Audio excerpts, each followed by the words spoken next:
Hello and welcome to a DFS strategy video for the 2023 AT&T Byron Nelson. My name is Eric and here at SweetSpotDFS, it's all about trying to hit the optimal lineup every single week. And in these strategy videos, what I like to do is combine what we learned through the preview video that I put out yesterday, and then add in the sweet spot ranks as well as the marquee tee times and the anchor buckets into this video to try to find our anchor plays, hone down, target the golfers we want to aim to put into our lineups. Geez, hard to say that. And then go from there. So at the end of this video, I'm going to be building some lineups, just like what Gabe and Joanne did in the chat early on. Gave me some golfers to build lineups around. Whenever you come into the chat, that's what you can do too. So if you can start at the beginning, if you're listening to this already, or if you skip backwards, if you come into the show with a couple golfers to build lineups around, I will do just that for you. So further ado, let's go through some giveaway reminders. By the way, Gabe, Shot Like Harden, and Joanne, nice to see you guys in the chat. Let's do some giveaway reminders here. First one being a subscriber, basically a subscriber giveaway. It's a weekly/monthly giveaway. If you want entries into this giveaway, all you got to do is just participate on the channel. That's essentially it. Be subscribed, comment on any of the videos that I put out. I put out 5 between yesterday and today. We had a preview video that came out yesterday, and then I cut that into 4 individual videos. You go comment on each of those, you get free entries. And most of the people that usually come here, like Joanne, Shot Like Harden, and Gabe, they comment on most of the videos and have the most entries into the giveaways, and they're the people that win the most because they have a ton of entries. So it does pay to participate on the channel. At least that's what I try to do. I want to reward those that participate on this channel. If I could give away $5 for everyone, I certainly could, but money isn't made on trees. But I'm sure, I mean, you can make them from trees, but it's just, I can't pull them out of the sky. Anyways, again, I like to reward those that participate on the channel. So that's all you got to do. Be subscribed, comment on anything. You can come here in the live chat like Ian. What's going on, Ian? You get a free entry just by chatting with me here in the live chat. Go to my previous videos that I put out for the week. Go comment on those. Boom. You get entries for each video that you comment on. So there's that reminder. And then also Prize Picks. If you're not on Prize Picks yet, I have a link in the description. You go sign up on Prize Picks if you haven't yet and you're in a state that allows it, and you use the SweetSpot promo code, put 20 bucks in your account. I'm going to give you your $20 back. That way you can play for free, by the way. There are other DFS content creators out there that do the same thing. We also have the same match, by the way. So the match is up to $100, you will get a bonus. So they will double your deposit. It's a deposit match up to $100. You get that from me as well by using the promo code SweetSpot. And then obviously I'm giving you $20 back. So, I mean, there's not a better deal. If you want to go sign up, like if you want to play Prize Picks and have a little extra change, a little extra money in your wallet, it's probably the best way to do it. Use the promo code SweetSpot.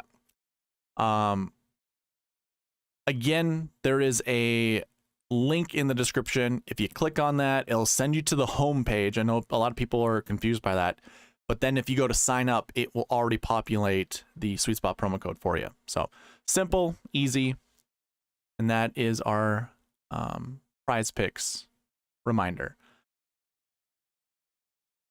Another reminder, as I'm going through this, you can look at the cheat sheet that I have available. Basically, the cheat sheet is everything that I'll be covering in my, because I have my own spreadsheet, but it's the exact same thing. Like I'm cycling through the two right now.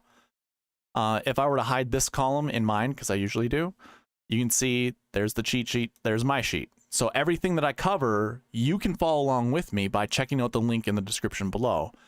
So this not only has the dream sheet that I go over, but you can also look at the bucket system that I will be covering in this video when we go over the anchor buckets.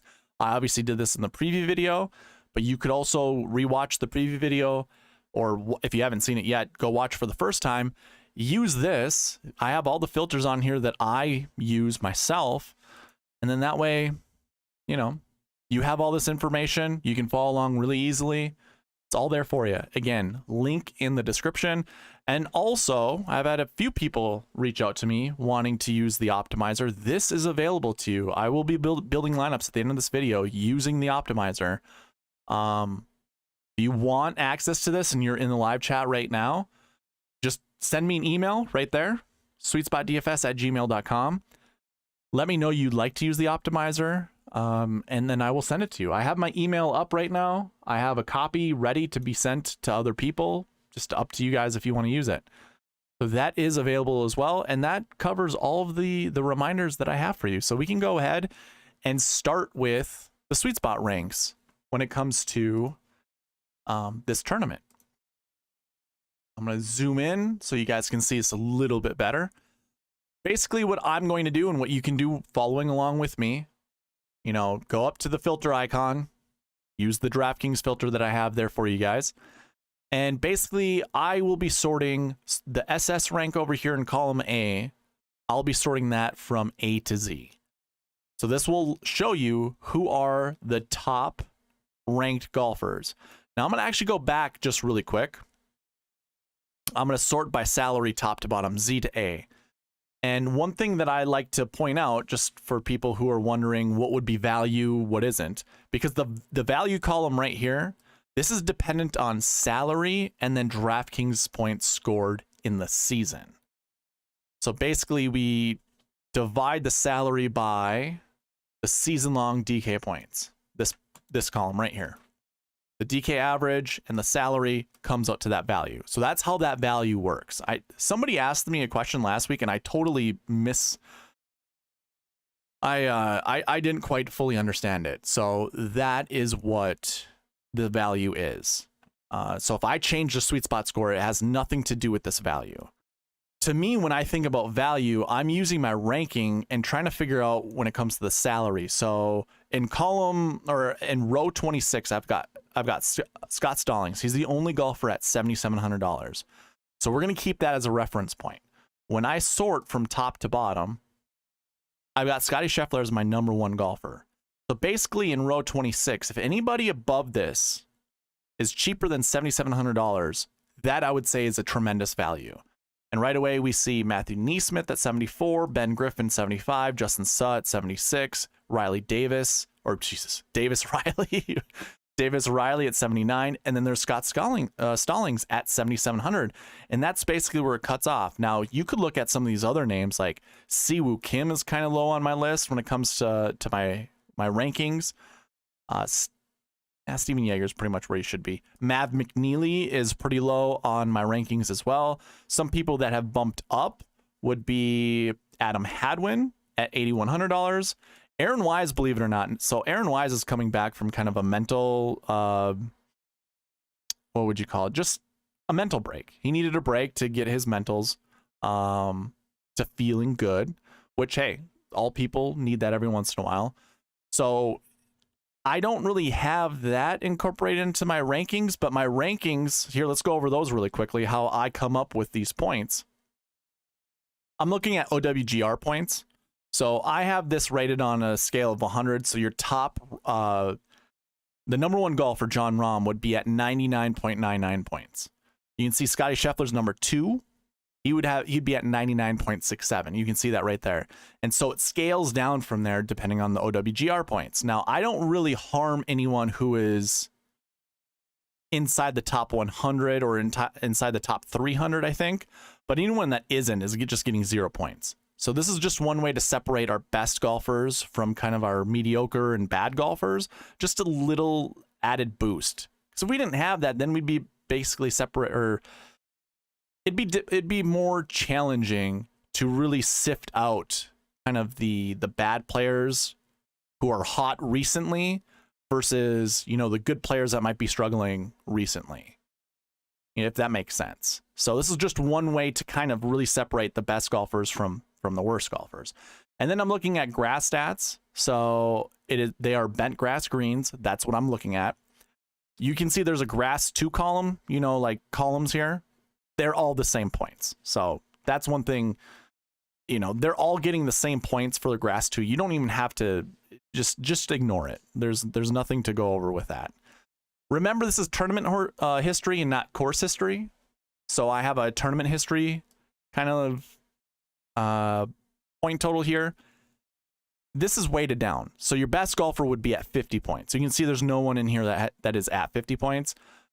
I water it down because, you know, I think it's just the best way to do it. Just put it that way.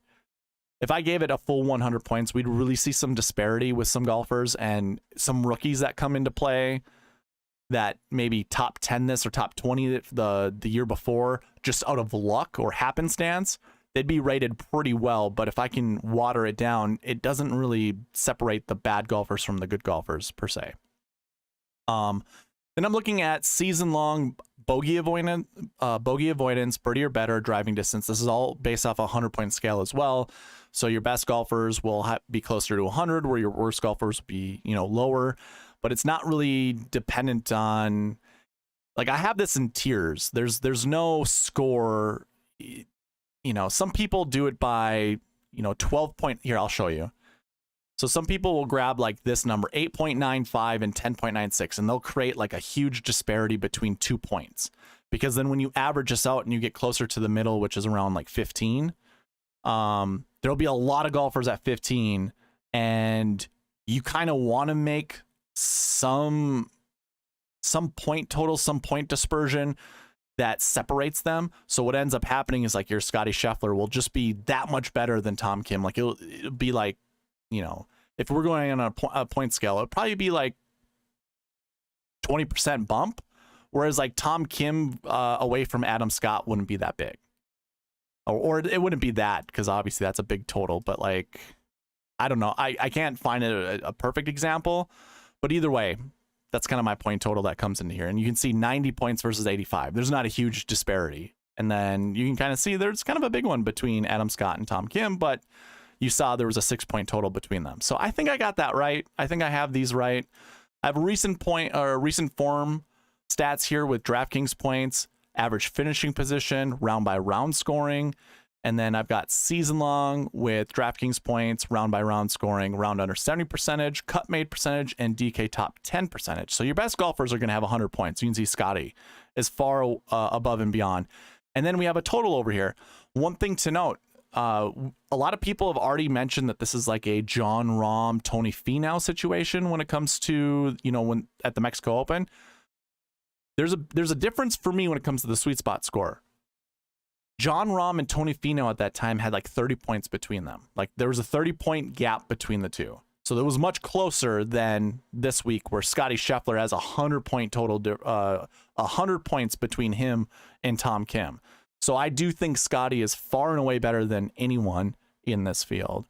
And I actually want to discuss this with most of you guys that are in the live chat, how to figure out when to play Scotty versus when not to play Scotty, because that's kind of the question. I got to turn my heater off. It's getting a little too warm. Just wait.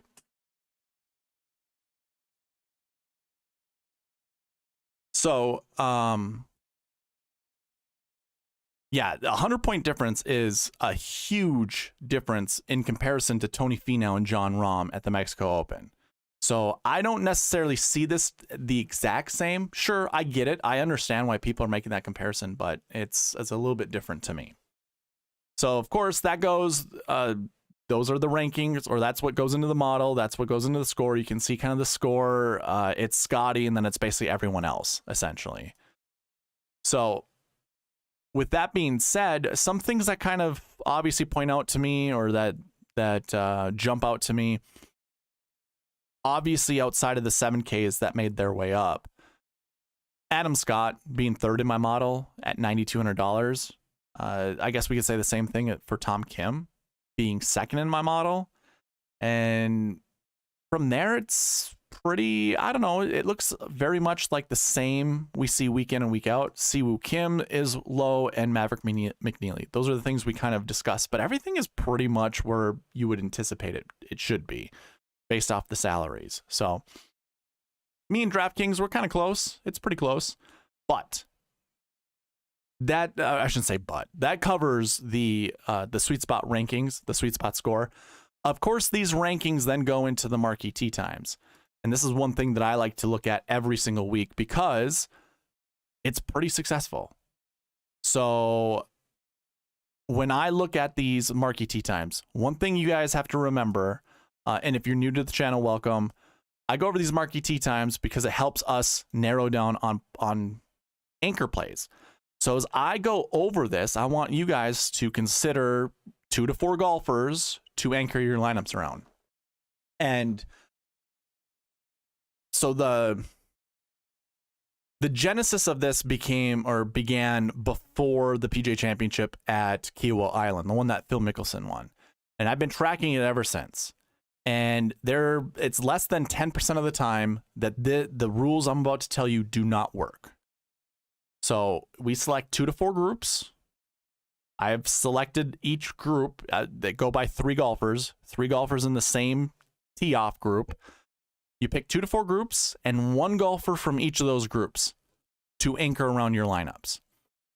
And that's what we're probably going to find in the optimal lineup. We had 4 golfers last week, believe it or not paired up together. So there are 4 groups that had an optimal lineup golfer in them. And again, only 1 per group. Now, the GPP winner from last week, he actually did play 2 golfers from the same group and won a GPP. But there was like a 70-point gap between the optimal lineup and the GPP winning lineup, where if you would have followed whatever, we could have done it. And obviously, I showed you that there was a SweetSpot optimal that could have taken down a GPP, which obviously follows the rules that I'm discussing. So again, 2 to 4 groups, pick 1 golfer each. My eyes already gravitate towards Scotty Scheffler, but then there's Jason Day and KH Lee in that same group. I honestly don't mind going Day or Scotty. I will most likely be staying away from KH Lee. So to me, it's Scotty in that first group pretty easily. That second group's pretty interesting too, by the way. Tom Kim, Tyrrell Hatton, and Hideki Matsuyama. The fact that those 3 golfers are playing together almost makes me this makes it really tough now, because in the preview video, if you were watching that, you would have saw that I'm all aboard Scotty Scheffler. I want Scotty Scheffler. I want to play as much Scotty Scheffler as I possibly can. But having these 3 golfers together, it makes me feel like they're going to elevate each other's game, and really perhaps just one of the guys. So I personally like this group probably more so than I do the Scotty Scheffler, Jason Day, KH Lee group. It just feels more competitive, and it feels like a winner. There's a better chance a winner comes out of this group than it comes out of this group. In my opinion, it's Scotty Scheffler will come out of this group as a winner. And then, any one of these 3 golfers could be a winner for this event. I just don't see Jason Day winning this event, and I don't see KH Lee winning it again. So that's why I think the Tom Kim, Tyrrell Hatton, and Hideki Matsuyama group probably has a better chance to have a winner from that group. And if that's the case, it's like, well, why wouldn't we anchor our lineups around those golfers? Going down, an interesting one is Aaron Wise, Matt Kuchar, Scott Stallings. I like all 3 of them. I don't mind playing any of them, honestly. So if the optimizer selects these golfers, I have no issue, but I'm probably not anchoring around any of those guys. The next one, Seamus Power, Tom Hoge, Davis Riley. I also like all 3 of these golfers too. I have no problem playing any of them, but I'm not going to be anchoring any of my lineups around them. So this will be interesting. If the optimizer selects 4 golfers each time, I think there's a pretty good likelihood 4 golf. By the way, so how I come up with these marquee tee times is I total the SweetSpot ranks. This is a cumulative rank. So this one here, when you add it all up, I got to do it this way. Sorry. When you add this all up, it's 12. The rankings altogether, that equals 12. The next group, 13. The next group, 32. So it's a little separation, but it's still pretty low. The next group, 39. The next one after that jumps up to 82. The next one after that jumps up to 118. And then 137. So there's a huge jump somewhere in the middle here. Like, I think this is the group, right? Nope. Yep. So this is 82. Prior to that, like, it is under 40 for the top 4 groups. These 4 groups, I think, has a good chance to provide an optimal lineup in each of the groups. I have a strong feeling that's going to happen. The rest of these groups aren't terrible though. Like I really like Adam Scott this week. I mean, that's what I have as the thumbnail. The two Scotts. As if Byron ever comes in here, I was just listening to his pod before jumping here, and I call the duo of Adam Scott and Scotty Scheffler Scotty Too Hottie for multiple reasons. Both of their names are Scott, so Scotty too. You know that makes sense. But how often do you hear people like, if you ever introduce a girl to the golf, like into golf, that's never seen golf before, usually Adam Scott's the first person they see, and they're like, wow, he's pretty hot. So it works out. Scotty Too Hottie. I really like that duo, but I don't mind like Mac Hughes or Minwoo Lee. Steven Yeager, which a lot of people are calling Stefan, and Yager. Dude, go to the PGA Tour website. You can see how the names are pronounced there. Steven Yeager, Robbie Shelton, Cameron Percy, and then Joseph Bramlett, Ryan Palmer, Sean O'Hare. I do have two kind of honorable mention groups that come into the marquee tee times, which I also don't mind playing whatsoever either. Ben Griffin, I like. Eric Cole, I like. Not so much Johnny Bird. Will Gordon, I like. Davis Thompson, I like. And Zach Blair, I like as well. Well, I shouldn't say I like Zach Blair, but I don't mind playing Zach Blair, by the way. If you're playing Rainmakers, by the way, Zach Blair, very cheap rare card that you can go buy. I think he's also a very cheap elite card. I wouldn't so much go that far. I mean, this is actually a tournament where you might want to play someone like Zach Blair in your Rainmakers. To just be different and also to have some exposure to the market. So I don't think it's terrible. It's not a very good long-term investment, but if you wanted some skin in the game this week when it comes to Rainmakers, Zach Blair's not a terrible choice. So those are your marquee tee times. Again, of the groups we just talked about, think about 2 to 4 golfers that you want to build your lineups around, and I'll build some lineups for you guys here at the end of the video. Let me catch up with chat. I'm sorry, I've been ignoring you guys most of the time because I just want to be like straightforward and get through some of this. So, Gabe, I see your lineup request, and I will build you a lineup. Joanne's thinking about Hatton and Matsuyama, but I think you probably changed it after seeing that they're probably paired up together. I think I saw that when I was going through this. Ian goes, what's up? Any review of last week's lineups? Haven't had a chance to watch any of the other segments yet. I should keep track. I'll say this. In the dime time, the quarter arcade, and the 50-cent GPP, I made exactly half of my money back in each contest. Like, obviously, it's like $2 to max out the dime time. I think I made $1.10 from that. The quarter arcade, it's $5 to max that out. I think I made like $2.40 from that. And then I put in 40 lineups in the 50-cent one, so that's $20. I made $11 back from that. So it wasn't a great return on investment. So the lineups weren't so great last week because I put most of those into the dime time, if you remember. At least that's what I told I was going to do, and I think that's what I ended up doing. So Joanne says, good evening, Eric. Good evening, Joanne. Scheffler Hoagie. Okay, I'll remember that. Scheffler's probably going to win, but I think the way to play would be going with Hatton, is what Joanne says. I don't disagree, but to each their own. Shot Like Harden goes, I'm playing a lot of 6K flat Sung Kang only because of the member narrative, and he won here before, but he has been bad. Dude, so Sung Kang is I think I saw an elite card for him in Rainmakers. I haven't really discussed Rainmakers, but I'm starting to get into it. I think I'll probably start tracking it a lot like I do with DFS. I think you can get either an elite or a legendary Sung Kang for, I want to say $19. Maybe it's $29. Maybe it was $29.99, something like that. But that gives you access to play. I don't mind that this week, man. Going with Sung Kang, I don't think there's an issue with that. And when DFS, I mean, depending on what contest you're putting it in, I don't think there's an issue with that either.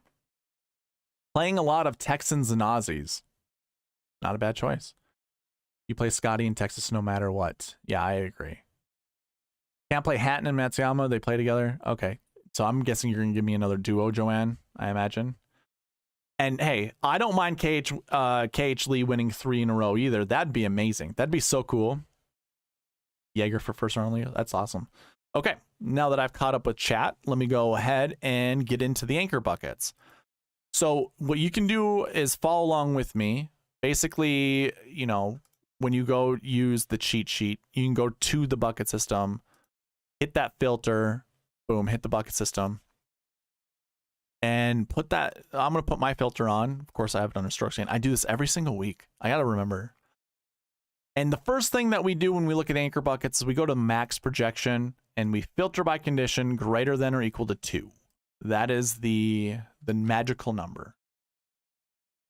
So basically what we're going to find is in the minimum projection, it is basically everything greater than 1. That's what it tends to happen every single time when we go greater than or equal to 2 in the max projection. So yeah, 1 or more is what we want in the min projection. Now this still gives us a ton of buckets that are these are technically the anchor buckets. But to make this easier and so we're not stuck here forever going through the anchor buckets, I filter this down even more. So my rule is anything less than 30 is what I think a good anchor bucket is. And that's the bucket totals, by the way. Just so that you're aware, bucket totals are how many golfers are being represented for that bucket. So for the last year 1 bucket, we have 13 golfers in it. That's what this column means. And then you can also see how many strength of field points are represented for each of those buckets. Basically, how many strength of field points the golfers bring to that bucket. Now, what I like to do is you can do this one of 2 ways. You can either filter by condition, go to less than or equal to, and I would say 30. Or what you could do is just clear everything in this in the conditionals right here and select the numbers all the way up to what you feel comfortable with. You can see 7, 13, 18, then it goes to 34. If you want to use 34, 38, 39, be my guest. You certainly can do that. Or maybe you don't put a filter on this at all, because then you can go through the actual anchor buckets. So when we do this, we get 4 buckets. Minwoo Lee, a good play this week? Yeah, I think so. Anna, I am currently kind of doing a segment. I will get back to you. I'm sorry that it was not ideal, but I'm gonna finish this and then I will get on to building lineups and chatting with chat. So when it comes to the anchor buckets, the last year 1s would be the first one. I talked about this in the preview video. There are some good golfers in this bucket. We have 13 and the projection is 2 to 4. I'm going to hide the top 5 frequencies so you can see what the conservative max projection is over here. So last year 1s I have, again, the projection's 2 to 4. The conservative's 3 for the max projection. So really this is 1 to 4. And when we come to this bucket, if you're with me during the preview video, you already know what I'm going to talk about. What I would say before we go into filtering any of this out, sort from the salary column, Z to A, and then we'll go right into last year 1s, clear out everything, and select 1. It's Scotty Scheffler, but then there's Hideki Matsuyama.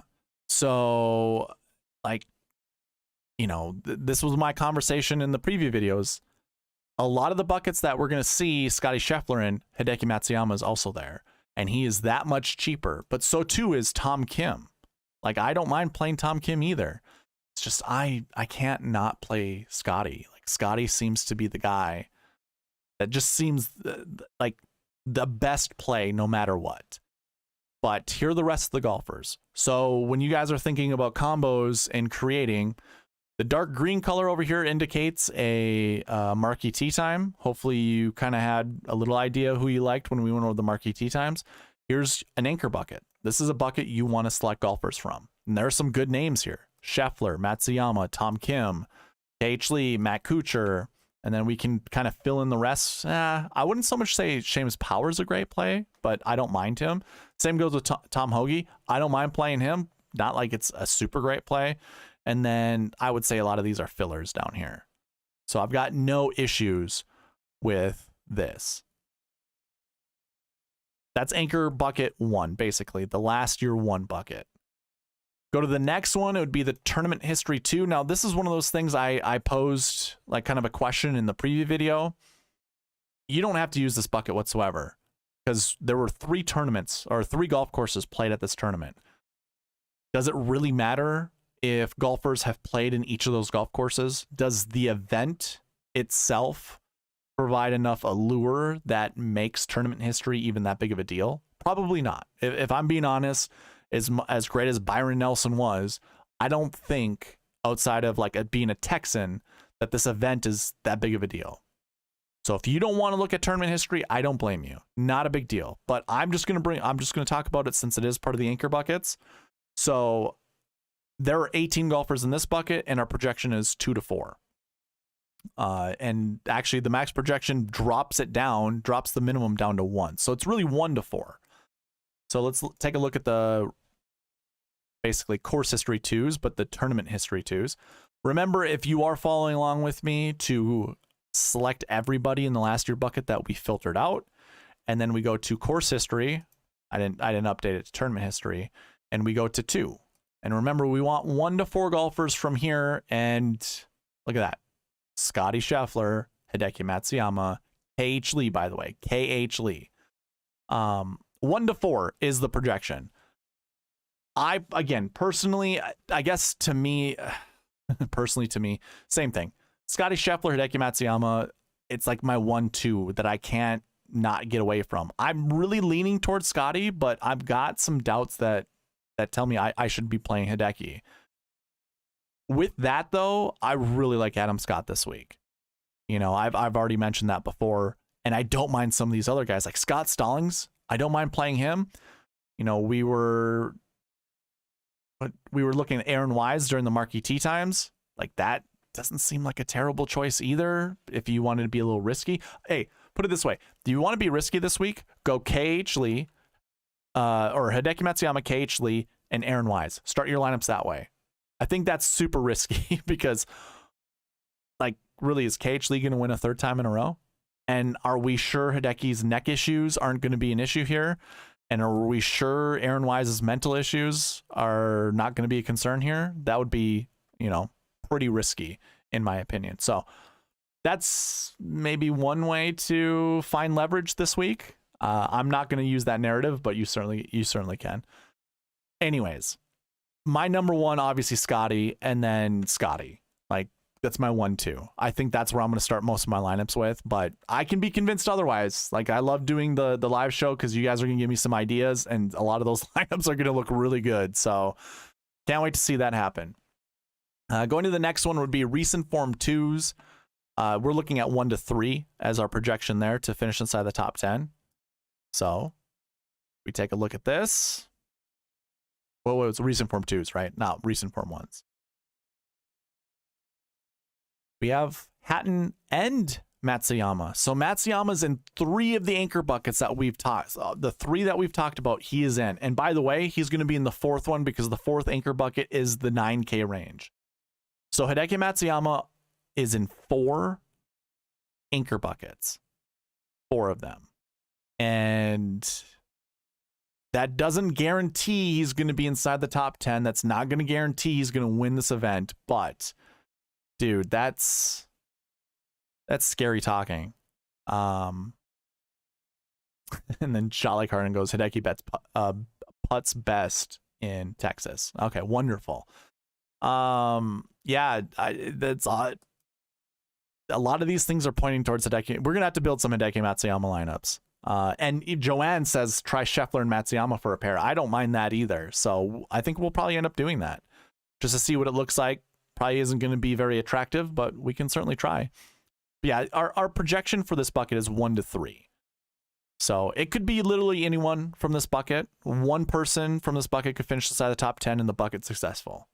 We could also have 5 golfers from this bucket that finish inside the top 10, but only 3 of them in the optimal lineup. That would be successful as well. So it's really up to you. What do you guys think? How many golfers are we going to get that finish inside the top 10 here? My guess is 3. I think we're going to get 3 that finish inside the top 10. 2 will be in the optimal lineup. And of course, it's going to be Adam Scott as one of them. And then who knows who the other guy is? Maybe it's Hideki Matsuyama. Maybe that's how we got to build our lineups. So we'll see. I'm not going to talk about the 9K range for anchor buckets because we already know who's in the 9K range. You know, all the golfers here. We'll go over that when it comes to lineup building. Obviously, we have 7 golfers. Take your pick. The projection for the 9K range, by the way, is 1 to 3. 1 to 3 to finish inside the top 10.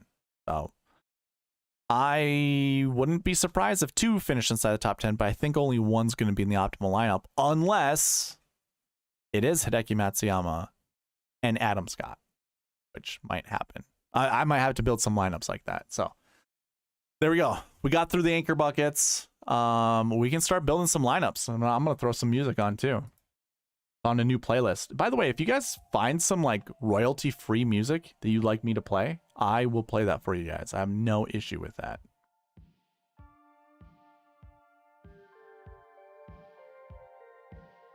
Let's go ahead and pull the optimizer up, and I think Gabe is our first person that we are going. Oh my god, that was loud.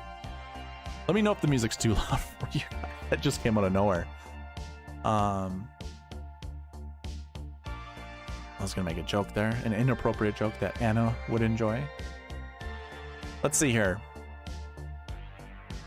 That first lineup is Gabe's. Gabe wants Scheffler, Kuchar, and Christian Bezuidenhout. Well, let's see. Can we do that? Scheffler, Kuch, Seabez. I think we can. One thing to note, by the way, when I send the optimizer out, I actually have Course History 2 and Course History 3. I think there's 1s in those cells. If you don't believe in course history or tournament history, go ahead and just mark them as 0s. I'm going to put them for 0s just for the time being. I would rather see golfers show up here. I think that would be best. But here we go, Gabe. Scheffler, Kuchar, and Bez. So the first lineup, we have Scheffler, Kuch, Bez, Justin Suh, Davis Thompson, and Michael Gligic. I don't know about Michael Gligic. Oh yeah, I also had to put this to 2 because I was building lineups earlier and I moved it to 1.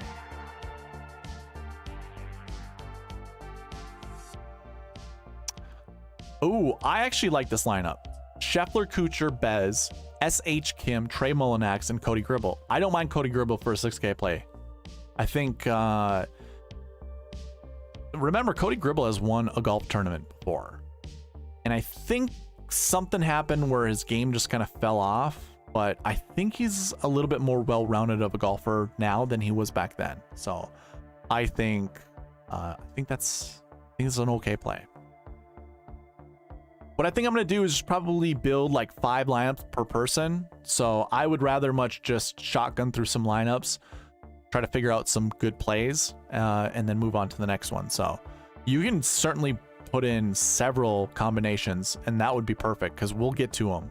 The more lineups I have to build, the longer I'll be online. So the next one, Scheffler, Kuchar, Bez, Ben Griffin, Robbie Shelton, and Satoshi Kodaira. Like, this is what I love about the optimizer. We're seeing 3 different golfers paired up with Scheffler, Kuchar, and Bez. I like Griffin. I don't mind Shelton. He was actually part of a lineup I built earlier that I'm like, this is so good except for Shelton. Like, I don't really care for Shelton, but I also don't mind playing him. Like, I'll take the risk and play him. And then Satoshi Kodaira. You could do worse in the 6K range. Another winner on tour, Satoshi. Build 2 more here. Oh my god, here we go. This is Shot Like Harden's lineup. Maybe minus Shelton, but here you go, man. Scheffler, Kuchar, Bez, Davis Riley, Robbie Shelton, and Sun King. Shot Like Harden, do you like Robbie Shelton, by the way? Does this pass the sexy lineup test? I think it's okay. It's a bunch of kind of lame white dudes. And then one. That's so stupid to say, but like Kuchar, kind of boring and just man, and same with Seabez. Couldn't be any more boring in my opinion, and Robbie Shelton kind of takes the cake with that one too. I don't even know any of these people, but how they look like on the golf course, they just look boring as hell. Okay, so you do like that lineup minus Shelton. I'm going to go ahead and take Shelton out. By the way, Michael Hood, I see your questions. I'm just going to go through chat as I see it from top to bottom. Actually, let me answer your questions right now. You asked first one, Minwoo. Okay, I did do the Minwoo. And James Hahn, good enough for the cut? Sure. I don't mind James Hahn this week. Michael Kim for a top 40 fit? Yes. Yeah, I think Kim would be, I think Kim's a good fit for a top 10 play.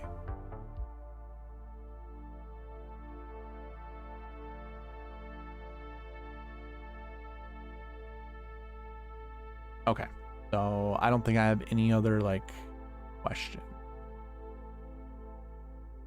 All right, so a couple more lineups here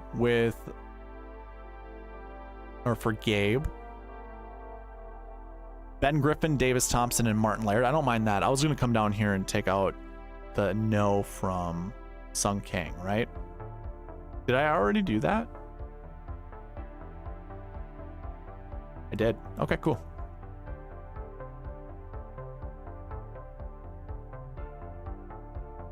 And we're not getting any more Sung Kang. But this is a pretty decent lineup. I don't know if I really care for Duffner, but not terrible.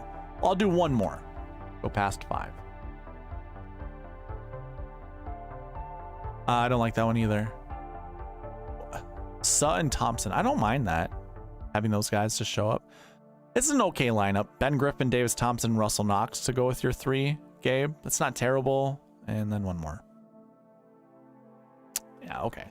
So not super great. Maybe if I force it. Actually, I think that's fine. If you want to play some risky plays, it looks like Ben Griffin, and Davis Thompson might be good core plays to go with Scheffler, Kuchar, and Bez. So if you really wanted to narrow down and build your lineups that way, I think we built a few pretty decent ones. Let's see here. Going down.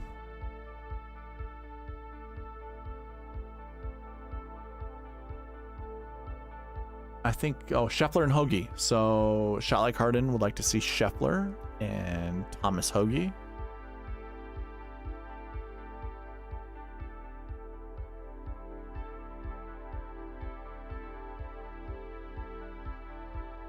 This is a pretty decent lineup. So Scheffler, Tom Hoagie, Aaron Wise, Justin Suh, Trey Mullinax, and Justin Lauer. I don't mind playing Justin Lauer.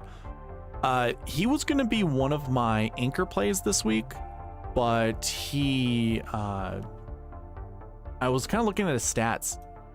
Doesn't hit the ball very far. He's below average on tour when it comes to driving distance.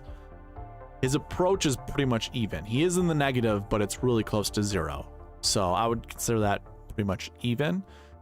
And then everything else is just teetering around 0. So it's not terrible. I would if I saw that stat profile, I'd want the guy to hit it 300 plus yards. So I guess let's take a look at Justin Lauer.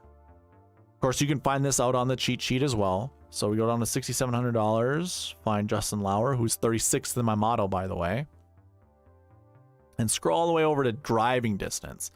So 291 is how far he hits it off the tee. Pretty decent birdie or better percentage, 22. This probably could get updated. I think I'm 3 weeks behind on this information. Most of it, that doesn't really matter. Maybe it does, but I wouldn't assume so, since we're pretty deep into the schedule where stats aren't really going to change that much. But here's what I was kind of looking at. Off the tee approach around the green and putting. So negative off the tee. So he hits it short. That probably is what's hurting him when it comes to his off the tee stats. And then he also has his approach, like I said, is really close to 0. Around the green's pretty close to 0. And then he putts it out of the world. So 0.545, not terrible. I mean, I shouldn't say not terrible. It's really good, obviously, but I don't know. I'm not a huge proponent of trying to figure out, is this a putting course or not? The guy could get hot. He could find, this golf course could be one of those that are very friendly for short hitters. The ball rolls out a long ways. There's downhills where he's landing it. Who knows? I don't know. I didn't dive too far in the weeds to figure out if this is a good course fit for him or not. I don't mind Justin Lauer. Let's just put it that way. I don't have to spend too much time on Lauer. But we can move on.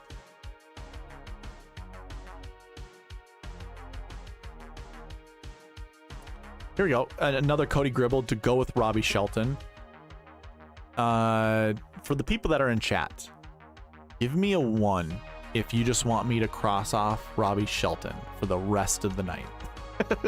I don't mind playing Robbie. Like, if you want to see some Robbie Shelton lineups, no issue. But if you would rather not see Robbie Shelton for the rest of the night, let me know, because I'll just automatically cross him out. We don't have to see Robbie Shelton. I think he's probably just going to show up a bunch, which we can just individually remove. But like Cody Gribble, I like, but we already know Charlie Carden doesn't like Robbie Shelton. So I'm going to go ahead and just lock him out right away. And I'm actually going to bring back Cody Gribble just to see if he does show up again. Yeah, Charlie Carden says 1. I totally understand. There we go. We get Cody Gribble back with Justin Suh and Matthew Neesmith. Do we like Adam Hadwin, though, Charlie Carden? Do you like Hadwin? I don't know if I can get behind it, though.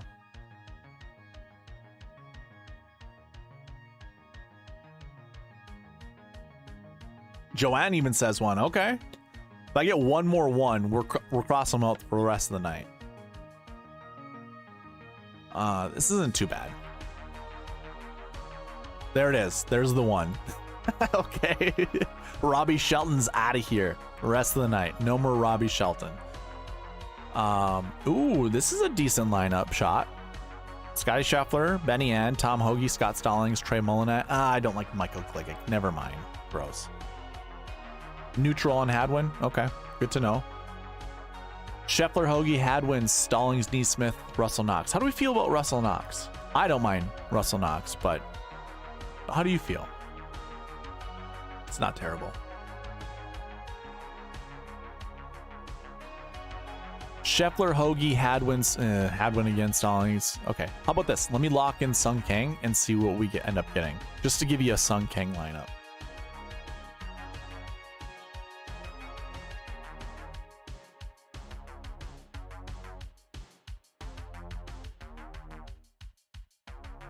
Pretty decent. Oh, you can't do Wise. I don't mind this lineup. Hoagie, Wise, Suh, Rye, Kang. Yeah, that seems like it's like a Ninja Turtle band, right? Or not, like a gang right there. They're like all 4 3-letter words or names. Hoagie, Wise, Suh, Rye, Kang. Say it fast. Maybe it's a nursery rhyme. I don't know.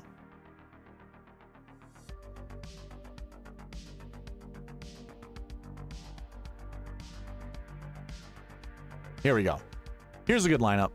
Scheffler, Benny Ann, Hoagie, Suh, Neesmith, and Sung Kang. How do we feel about Benny Ann? How do we feel about Neesmith? And how about Justin Suh? Do we like any of those guys? I personally like Suh this week. I like that. I have no issue with Benny Ann either. Obviously, the guy can't putt, but not terrible. Let me go ahead and just remove him, build another lineup without him.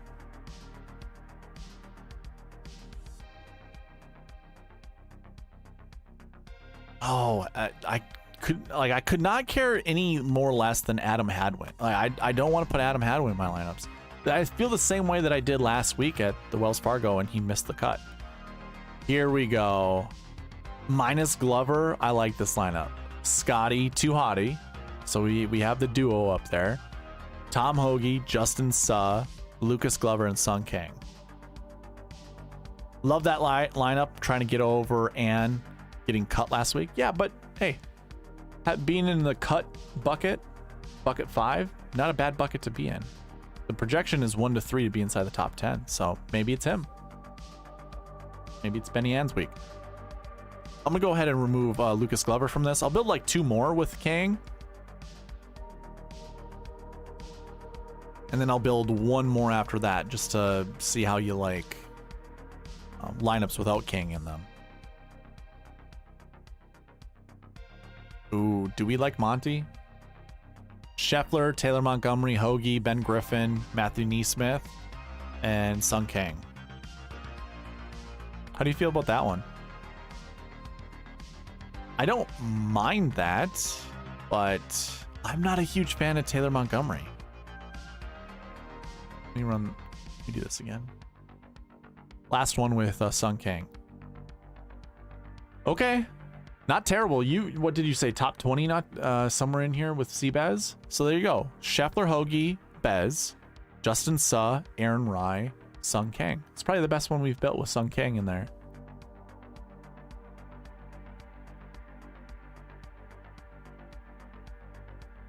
Just trying to catch up with like chat from earlier just to make sure I'm not missing anything.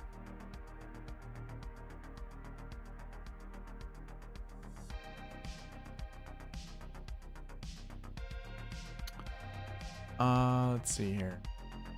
Han, we're talking about Han, we're talking about Hideki, putts best in Texas, riding Jimmy Walker, hot streak again.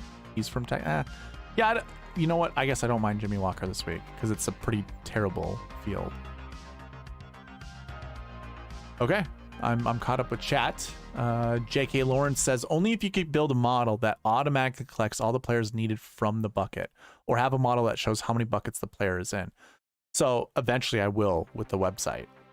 By the way, good news, I have finished the bucket system portion of the database.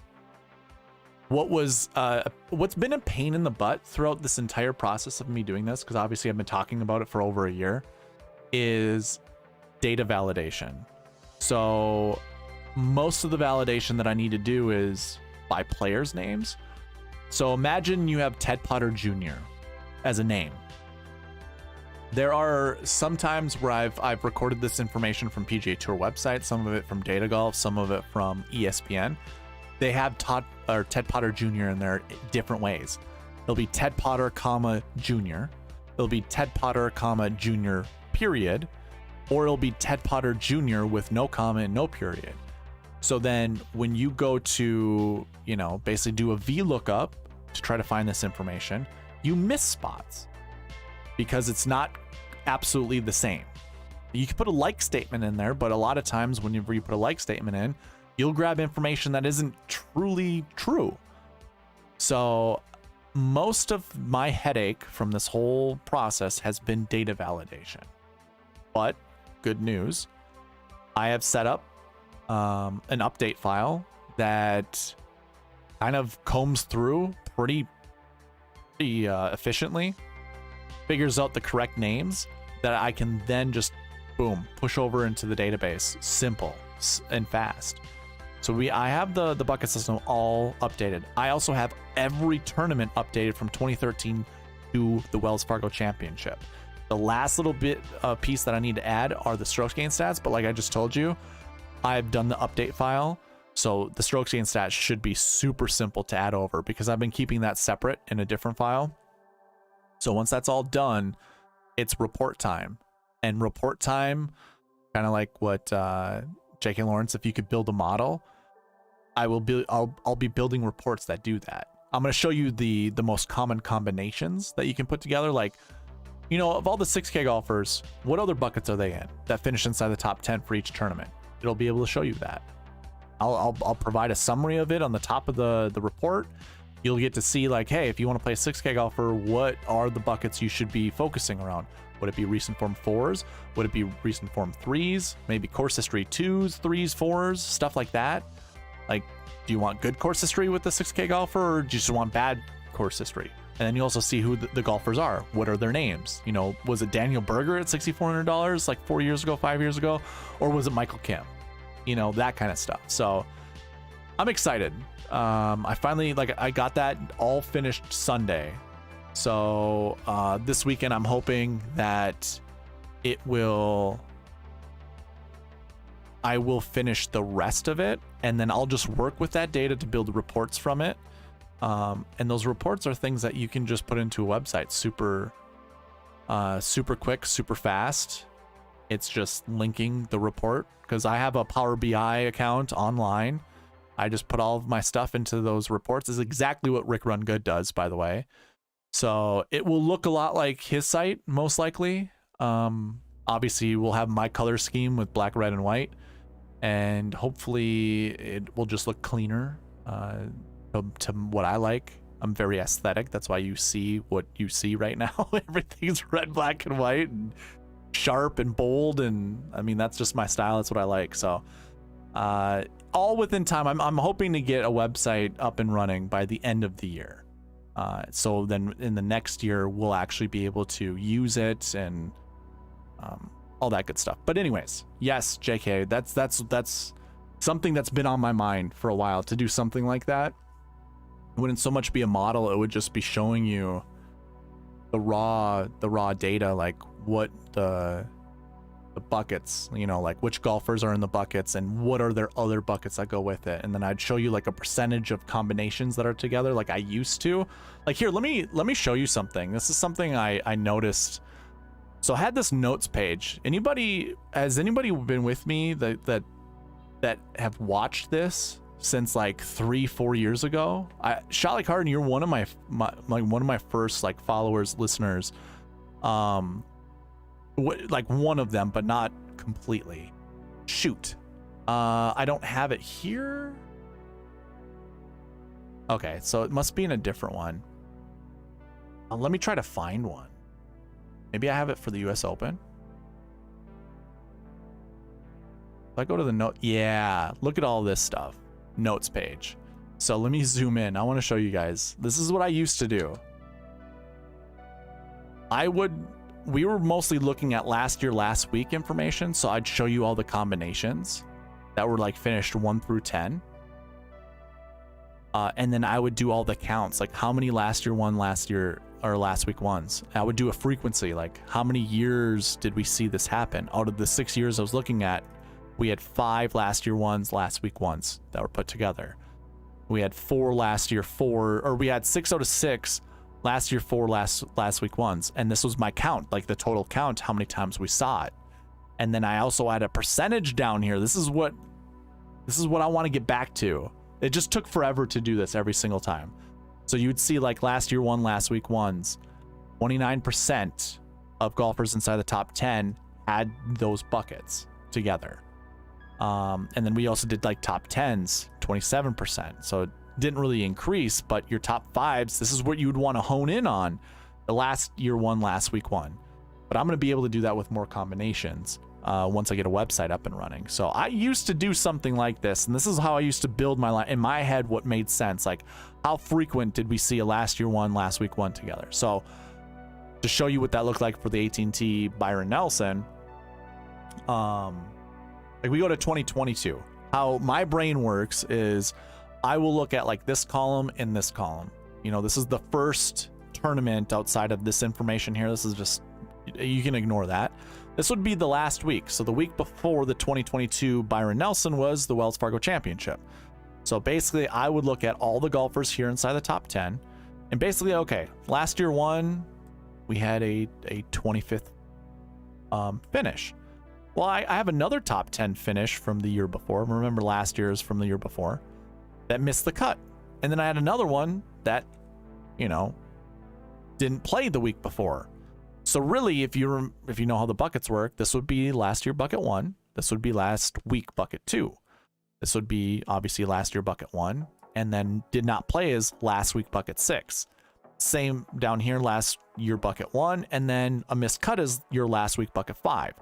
So I could go to the next year, in 2021. We don't have stats for that, but how about 2019? Look at that. We have another top 20. Well, the week before, they actually had a top 20 as well. But look at Matt Jones. There's a top 20 and then a 20th to 40th place finish. So that would be another bucket 2, a last week bucket 2. So now I found 2 years where that's shown up. And kind of in my head, I'm thinking to myself, I kind of want to find a top 20 that goes with a 20 to 40 place finish. It's like, do we see that anywhere else? I guess we don't see it in 2018. We had a 63rd place finish, but we also had the Players Championship the week before, so doesn't really correlate. I guess we had Kevin Tway with a really close 20 to 40 finish, and then we don't have it anymore. So it'd be fun to see the frequency of how often that happens versus where it doesn't happen, who the golfers are, so we can kind of put that together. Because like if I were to go to 2023 and we were to look at, you know, last year and last week, You know, how many of our top, so like Matt Kuchar, for instance, he finished top 20 last year and he had that 20 to 40 finish. Same goes with Tom Kim, top 20, that 20 to 40 finish. You know, how often does this happen? You know, is that something we should be looking for? Even Nate Lashley fits that. So, okay, right here during the strategy video. Oh, and Ryan Palmer, by the way. There we go. Those 4 golfers. I'm sure there's probably, is there any more? I don't think there is. No, they're not anymore. That top 20 the year before and had a 20 to 40 finish the week before. So basically, Palmer, Nate Lashley, Tom Kim, Matt Kuchar. If one of those 4 golfers finishes inside the top 10, we've got another trend to look at. Like, that's how I kind of used to do combinations before. That's what I was always really interested to try to, like, crack the code, as Chad Eckert would say. And that's just one way that I would do it. Obviously, we looked already. Having a top 20 finish and did not play the week before, pretty darn good. Look at that. We've got Scotty Scheffler, Hideki Matsuyama fits that mold. Tom Hoagie fits that mold. Bez fits that mold. By the way, even having a missed cut the week before with a top 20 finish, pretty darn good. We saw that already. So we've got Davis Riley there. You know, like, you see how this all works? How many of you guys does your brain work that way? And you don't have to agree with me if it doesn't. It's just, that's how my brain works. So that's kind of what I look for when it comes to kind of like pattern analysis, is try to figure out, you know, do some of these things go hand in hand? You know, having good feelings from the year before, like you played this tournament last year, like, man, I had a really good finish. I really like this course. And then depending on what you played the week before, does that give you more motivation? Does, you know, there's a lot of things that come into it. But anyways, that's just a little step in there. That was kind of a little segue from what JK Lawrence brought up. So I hope it doesn't look like I dropped anybody, but I'm sorry if that bored any of you guys. It's just kind of the nerd perspective of me that enjoys doing that kind of stuff. So that is what I hope to see with the website, by the way. JK Lawrence. All right, so shot like hard. I'm going to build 2 more lineups with you, or for you, that has Sky Scheffler and Tom Hoagie in it. These will not have Sung Kang in them, but the last one was pretty good, by the way. Scheffler, Hoagie, Stallings, Sud, Neesmith, and Troy Merritt. I like that lineup a lot. Like, I really like this lineup. How do you feel about it? Shot goes. That's going to be huge. Can't wait. I know I can't wait either. JK Lawrence, I tried his site. I've never been a member of any of the DFS sites, just because what they primarily sell you are strokes gain stats, and I can also find strokes gain stats on Data Golf as well as the PGA Tour. So, like, I know there are some other advantages to those sites, like an optimizer, which I obviously have. I just don't need to go to any of those sites. I miss Munoz. So volatile, was great for showdowns and first round leaderboards. I agree. I do as well. Money Merritt. Ooh, I like that. Yeah, Merritt's I do not mind playing Troy Merritt.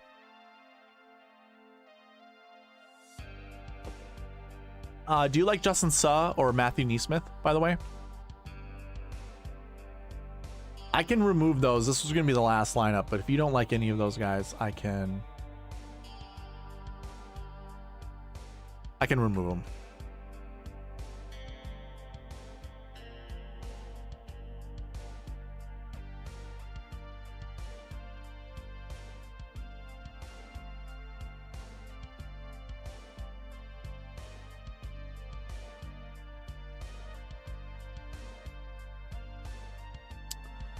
Okay, let's see here. I like Suh, not that big on Neesmith. Okay, let me, I'm gonna bring back Merritt. That's it, and then I'm also gonna lock out Neesmith. Is Neesmith a Texas boy, by the way? Andrew Landry. I think I saw a legendary Andrew Landry card that was really cheap on Rainmakers. I think, has Andrew Landry won this tournament before? Can't remember off the top of my head.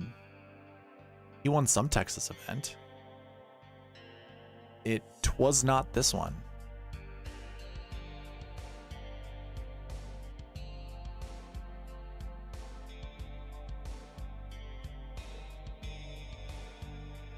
I do like Stallings being added to that lineup. Way.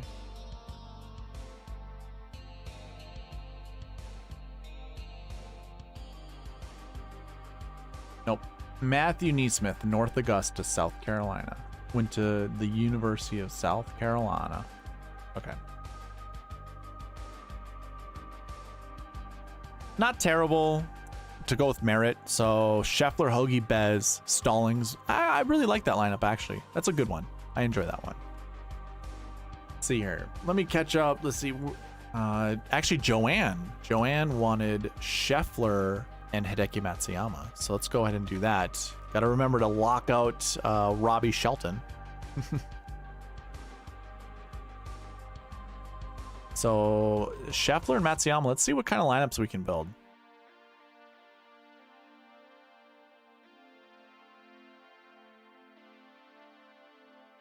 Okay. Scheffler, Matsuyama, Stallings, Neesmith, Lauer, Gribble. I'm kind of is Joanne, you still in the chat? If so, are there any golfers you want me to kind of lock out that we've already locked out before, like Neesmith?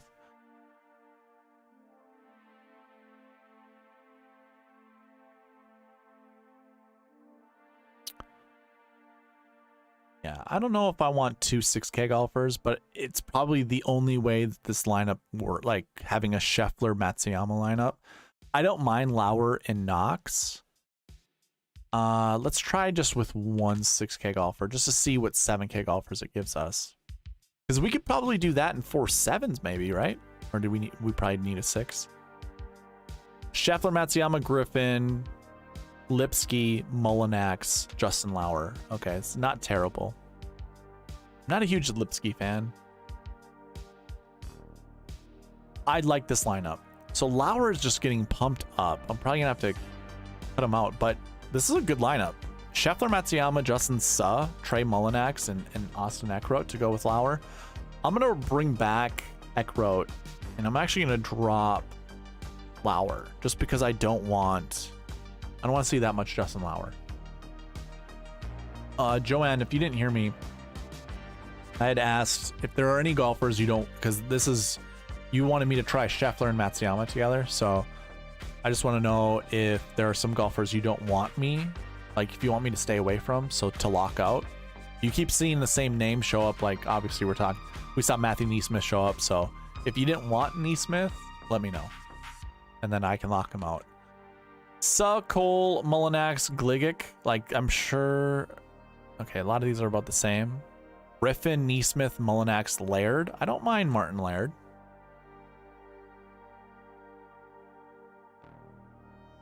It's kind of the first lineup we built for Gabe was showing those same guys. Here we go. Charlie Carden. Is this not a lineup? Like this has got to be like the sexiest lineup you've seen, right? It's gotta be. No Suh? Okay. I can remove Suh for you. I gotta get Shot Like Harden's thought process on here. What do you think about this one?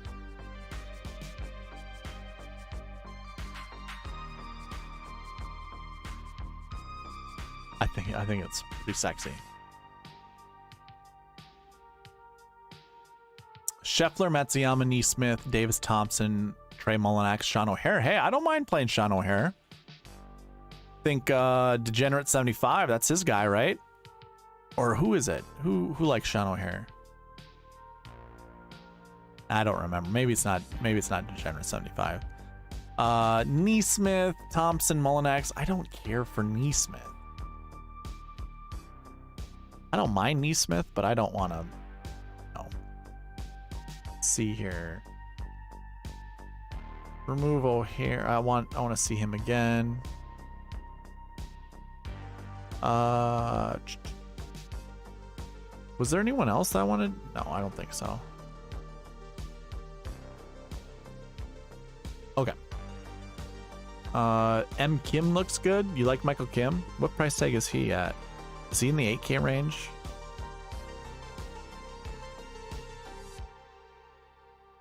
Oh, here he is. 75. Let's see if the optimizer can select him. No Neesmith. Okay.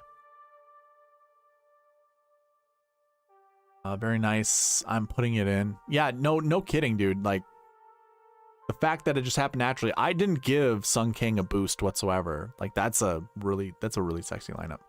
I put it with Sean O'Hara. JK, I think you told me this before. That's pretty awesome. From what I've been told, he's a nice guy. Were you able to talk to him at all? Let me know. Can't wait to play against all the dead lineups with both Scotty and KH Lee. Which lineups would be dead, by the way? Are you just saying they're all going to be dead because Scotty and KH Lee are going to be in the optimal lineup? Kim from Houston? Michael Kim is from Houston? Okay. Did not know. How about this? Let's lock in Michael Kim then. Why not? How's it going, Alex? Matsuyama, Ben Griffin, Michael Kim, Trey Mullinax, and Trevor Werbelow. Not terrible. Mullinax is showing up a lot. Do you want... Joanne, do you want me to remove Mullinax, or are you cool with continuing to play him? Oh, I got you. I got you. Scotty and KH Lee are grouped together. Are you gonna stick with it and just play them regardless of them grouped together? Obviously, we've seen GPP winners. I mean, last week at the Wells Fargo Championship, there was the lineup that won the GPP had two guys playing together. Thursday, Friday. Oh, I don't care about Duffner. I don't think there's a way I get to Duffner any longer. Like, the guy is just as good of a ball striker as he is. He's kind of capped. Like, he's limited in what he can do. He's not trying to go for distance, and he should be because he's not the longest hitter. He's too methodical with his game, and it's not. It doesn't really matter. We don't need to talk about Duffner. Matsuyama, Kim, yeah. So Mullinax is showing up a ton. No Trey, okay. Mullinax will get the axe.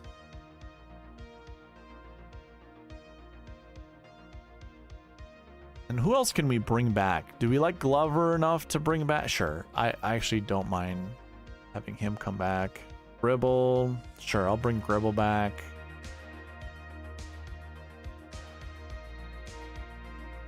Yeah, that's enough.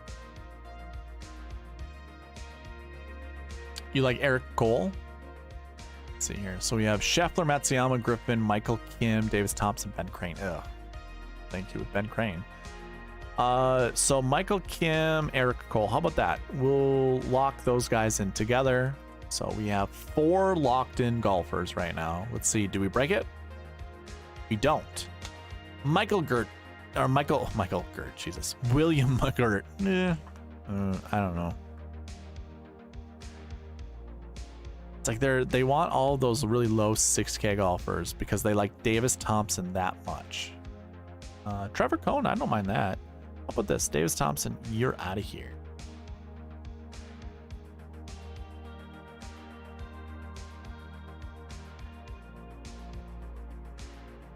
Didn't break it.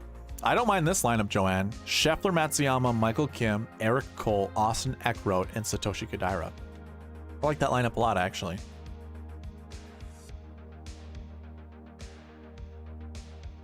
Actually, yeah, I'll save it this way. This is so much easier to save it this way, so then I can just import it.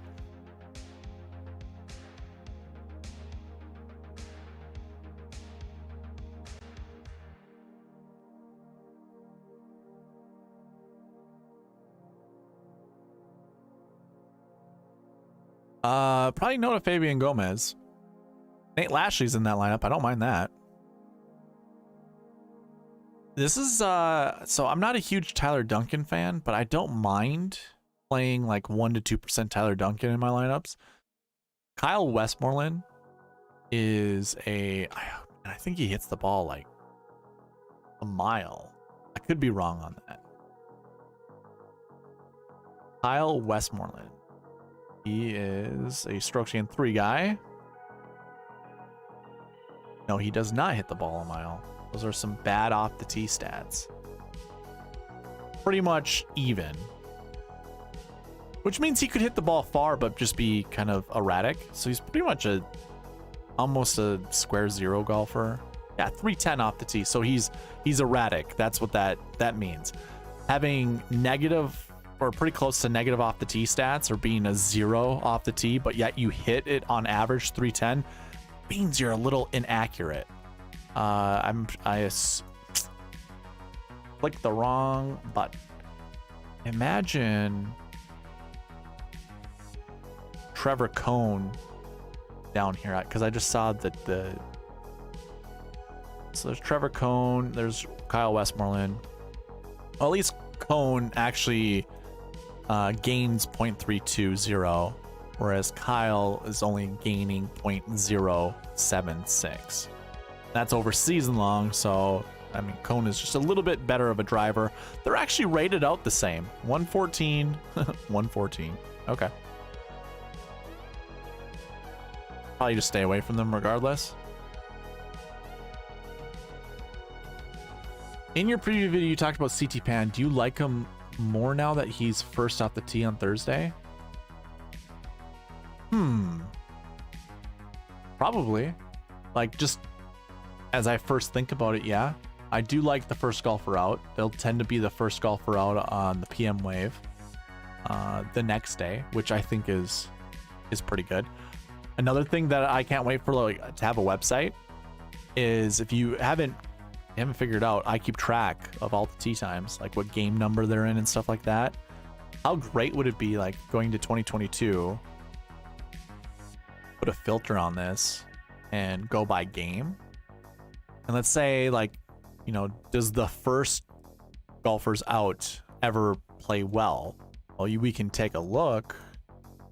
Well, we see James Hahn, the second group out. He was in the optimal lineup. Remember, this goes holes 1 and 10. So down here, here's group 4. We had 2 GPP winning golfers in there. Also, it was a marquee tee time, and Sebastian Munoz was one of the optimal lineup guys. So out of the first 4 groups, we had 2 optimal lineup golfers from 2022. And then the other thing I would look at is the end of the day on Thursday. How many golfers down here make their way inside the top 10 or top 20? It doesn't look very good. I'm assuming I can do that for 2021. This is just going to go by tee times since I don't have it by games. Oh, I do have it by game. Just kidding. So the first group out, Charles Schwartzel, he was in the optimal lineup. Worth noting.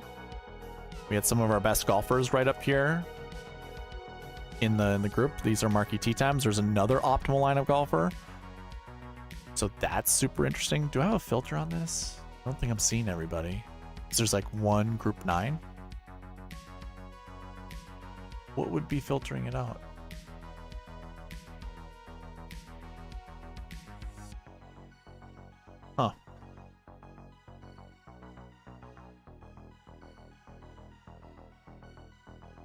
Huh. There we go. I knew something was missing. Okay. So not the first group out. It was actually the second group out with Charles Schwartzel. But you also had Seamus Power being one of the first group out. Finished inside the top 10. Okay. So it doesn't really... I mean, group 9, group 10, those are your 4th and 5th groups out. Or they're actually your 5th groups out. That's kind of interesting. See, these are those other patterns that I kind of look at or look into. Do I have tee times here? I don't. Oh, wait, maybe I do. I do.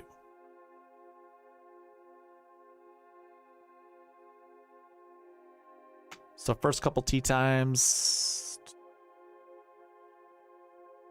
I don't have a filter on L. Like, why are those the optimal lineup guide? Not true. So out of the first 4 groups out, 3 years, just going back those 3 years, we find optimal lineup golfers.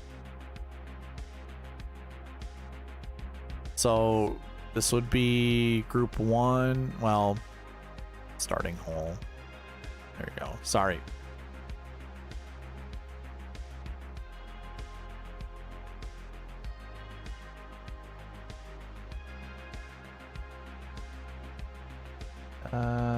Looks like there was a withdraw. Okay. I didn't highlight them all correctly.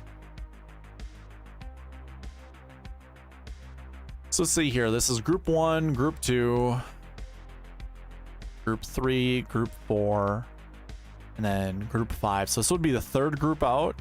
I'm sorry. We go down here. This would, third group out and the fourth group out. So they're 2 optimal lineup golfers in the first 4 groups, 3 years running, heading into this year. You have anything else at the end of the, but nothing at the end of the, I mean, weather comes into play. You always got to look at weather. So I can't just like, you know, oh, we got to follow this blindly and then it works out. But that's super interesting. So if we look here, the first group's out. What are the first 4 groups? So we're looking at group 8 and up. Because these would be, the first group out would be both game 1 and 2, because one's off of T10 and one's off of T1. So this would be like the first group that goes out. This would be the second group that goes out, the third group that goes out. Nope, sorry, I misclicked. And then this would be your fourth group out. So out of these golfers, we're gonna have 2 golfers in the optimal lineup, right? Just makes sense. So could it be CT Pan? Sure, it could be CT Pan. Oh man, I'm really liking seeing Adam Scott down here.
Check. There we go.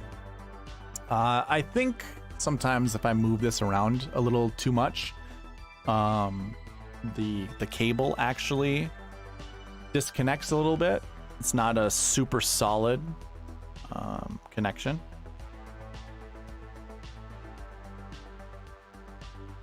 So we're good. I can see my mic. Thank you for pointing that out, by the way. I do like, so my whole production is right here in front of me. Like over here is my spreadsheets. And I can see the sound bar kind of going back and forth. So I can see if my mic is picking up my noise or my voice. And sure enough, it wasn't when you guys mentioned it. So I don't know how much you missed, but obviously what I have highlighted up there, if we're following along with the last 3 years prior to that, that we were kind of going over, nah, we're not going to duct tape it. I just got to remember every time, because what I end up doing is when I'm done with this, I just move the mic, like it collapses. I can move it back and forth. I just got to make sure that the connection right here is good. I think we're fine. It's fine. I love this mic. I love the setup. So we don't need to. We're good.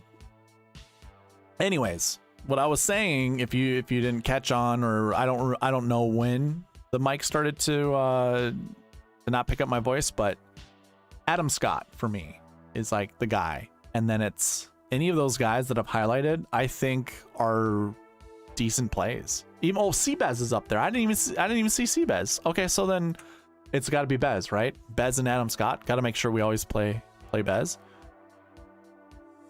Yeah, I don't mind any of those guys. But you said Adam Scott missed that 3-footer on Sunday, cost me money for sure. I also saw him put it into the trees on hole 18 on Saturday off the tee box. He only hit it 30 yards in front of him. He still was able to salvage a bogey out of that. So you can't look at one shot. I understand that kind of sucks. That is Adam Scott. That is kind of the volatility with his putting. But for the most part, the guy's a stud. He's solid. It's probably one of the safest plays on the board. Him and Scotty Scheffler. Probably the safest plays this week. Okay, so yeah, Adam Scott. We're talking about the top 4 groups in here. We're talking about CT Pan. That's what brought it up, being one of the first groups out. I don't mind it. I almost want to make sure that I'm playing at least 2 of these guys. I mean, it's Adam Scott. It's easy for me. I think now I'm just fully committed to Adam Scott. I might create like 5 other lineups where I might have Minwoo Lee in one. Actually, I really only have to create like, yeah, so it'd be Minwoo Lee and Mac Hughes, because I'm not going to play these guys together. So Minwoo Lee, Mac Hughes, those will be 2 lineups. And then I'll have 1 Seabez lineup, or maybe 2 Seabez lineups. Or maybe what I'll do is a combination of Seabez, Minwoo, Seabez, Mac Hughes, and then Seabez by himself, Minwoo Lee by himself, and Mac Hughes by. So I'll create 6 lineups, and it'll be revolving around these guys right here. But then I'm just gonna have Adam Scott and all the rest of them. Full fade Scotty this week. Yeah, I kind of like Hideki Matsuyama quite a bit. Going through all the buckets, the anchor buckets and stuff like that, it's hard not to play around. Like, you do have to make that choice with Scotty Scheffler. I actually don't mind going Scotty Scheffler. Joanne had mentioned, you know, let's do some Scotty Scheffler, Hideki Matsuyama lineups, and I'm building some pretty decent lineups. Like even Chris Stroud, I don't mind playing Chris Stroud. Ryan Moore was one of those top guys, you know, that was teeing off in the morning. Could be Ryan Moore that's in the optimal lineup. Nah, I'm not doing Kyle Stanley. I wish he was better, man. It sucks that he kind of fell off the face of the planet. Cam Champ, by the way, was in the morning. I don't think I can get to Ricky Barnes, but choices. You know, I don't mind Max McGreevy. I don't mind that. Did you see the Fantasy Golf World Championship will be hosted at 3M this year? Is it really? I'm going to be at the 3M. I'm going to do the Fantasy Golf Pod little golf thing that they got going on. So I'll be there that weekend, and I'll also be at the 3M Open. So I will hopefully run into some of you that end up being at the 3M Open. That'd be cool. And maybe some of the World Championship guys.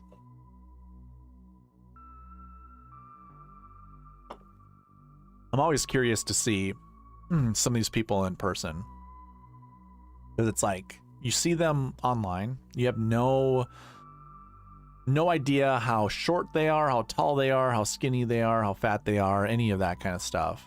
And to meet someone in person, you know, you can actually, you know, see who they actually are, what they actually look like, as opposed to just being on camera. 3M is in Blaine, Minnesota, which is actually just a northern suburb of Minneapolis. So pretty close to where I live.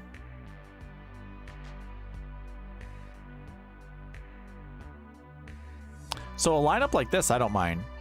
Scheffler, Matsuyama, Michael Kim, Eric Cole, Tyler Duncan, Jim Herman. Like, I don't mind playing Jim Herman. If I fly, can I crash on your couch? So the only issue is I currently live 3 hours north of Blaine, so I'll be crashing on someone else's couch. So you're gonna have to reach out to any of the other Minnesota DFS content creators, because I really don't have a house that's, I mean, I don't have a place that's in the cities right now.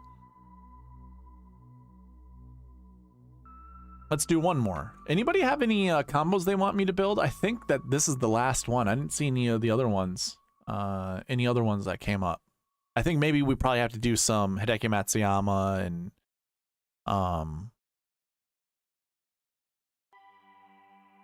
what was the other? Oh, Matsuyama and Adam Scott. Greg Chalmers. Okay. So I don't so much care for the low 6K range. Nope, doesn't work out. Okay. Good to know. There are only so many lineups you can do with Scotty Scheffler and Hideki Matsuyama. And that's fine. Hey, the least amount of lineups you can create, sometimes the better. Davis Riley and Nate Lashley. Okay, we can do that. Let's see here. Bring in 2 6K golfers once again. Davis Riley and Nate Lashley. Whoa. Are those... Okay, you're just giving me a ton of duos. Perfect. Riley and Lashley. $7,200 Lashley? Yep.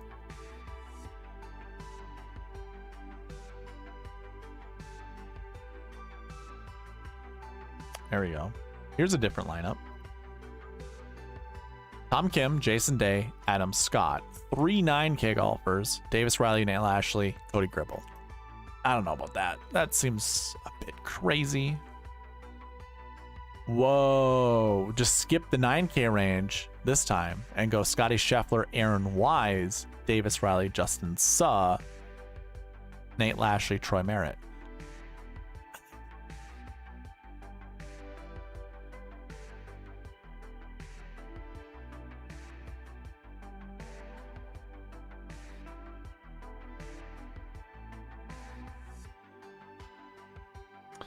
I think they did come from the bucket system. Someone may double check me though. You talking about all those combos that you just did? I don't want to see that much Wise. I think I'm going to be pumping the brakes on an Aaron Wise week this week. I'm going to bring back Scott Piercy though. I don't mind Scott Piercy.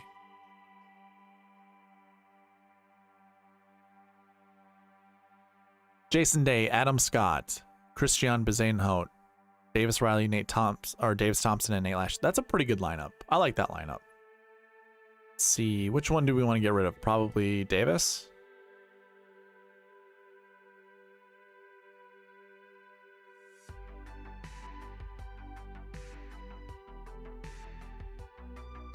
Hey, question for you, that for everyone in the chat. What is the best time to go live for you? As the summer months approach, I don't think I can do 7 p.m.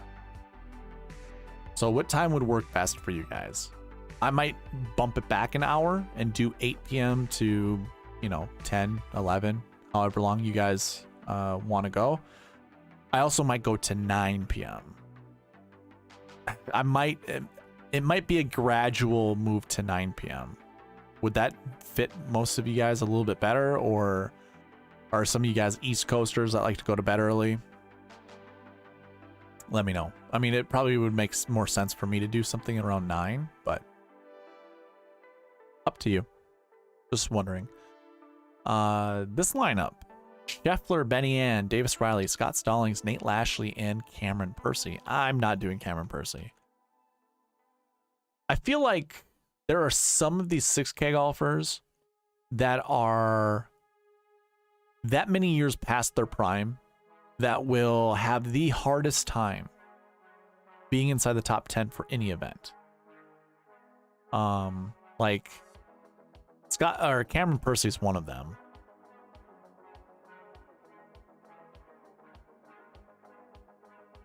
So like,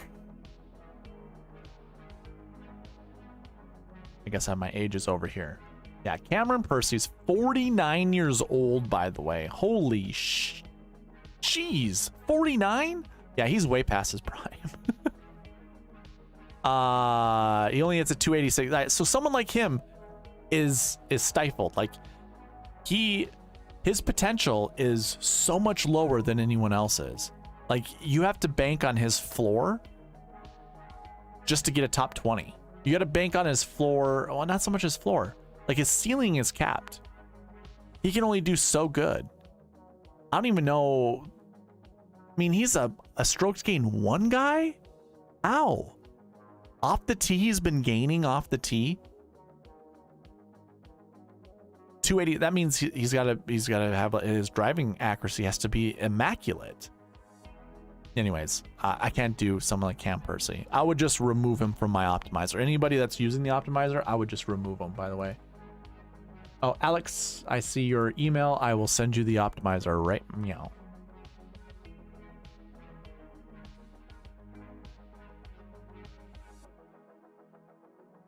Good luck, Joanne. Ryan with the all caps. 9 is fine. Okay. I don't hate either 8 or 9. I'm Midwest, so those right. Yeah, I'm in the Midwest as well. Obviously, Minnesota. So 8 p.m. or later would help me for live streams. Perfect. And shot like Harden. Do you still have your son playing baseball? I don't know what it's like for Texas. You know, during the summer months. You probably play later though, don't you? Because it's so hot during the day. I only say that because I used to live in Palm Springs, and that's what they did there.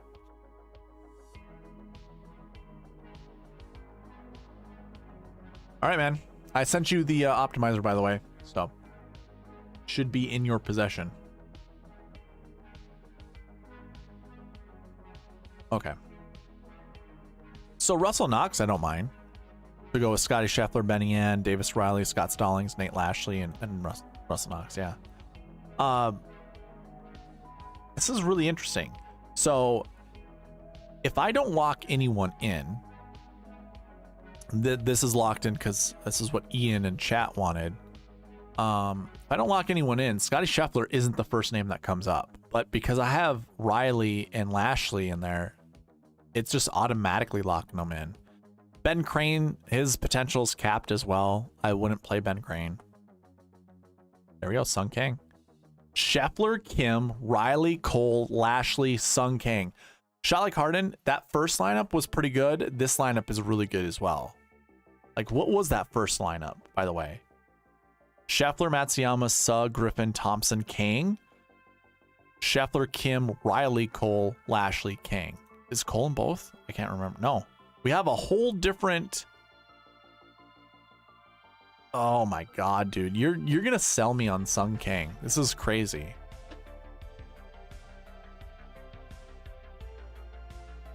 I like this one too. I'm saving this one.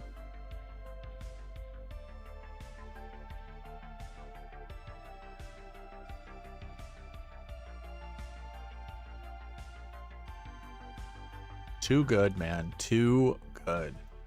It's like a community. Should we build a community lineup, by the way? Of all the people still in here, give me 3 golfers. Just what your favorite golfers, and we'll try to build a lineup with the community. Obviously, you know that I like Scotty Scheffler and Adam Scott. So, by the way, don't let me persuade you. Don't pick anyone. Just whoever the top 3 guys you like. I'll build a community lineup. We'll see how many instances we get of certain golfers, and we'll build a lineup with as many that we can.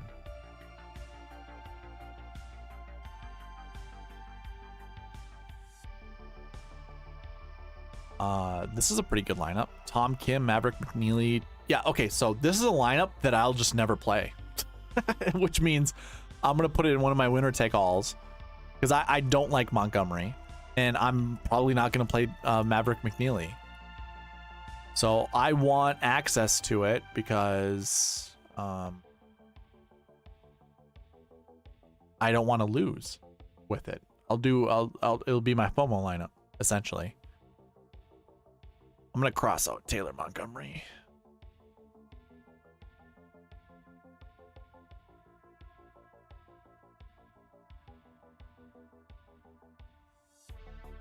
What's up, Chad? How you doing, man? Haven't seen you in a while. It's been a hot minute. By the way, Chad, I am all for the Fantasy Golf Pod Open. How many people are interested in that, by the way? Ooh, did we just do this one? Did I just save this one somewhere? Satoshi? No, I did not. Cole was there with Michael Kim. Sure, I'm saving this one too.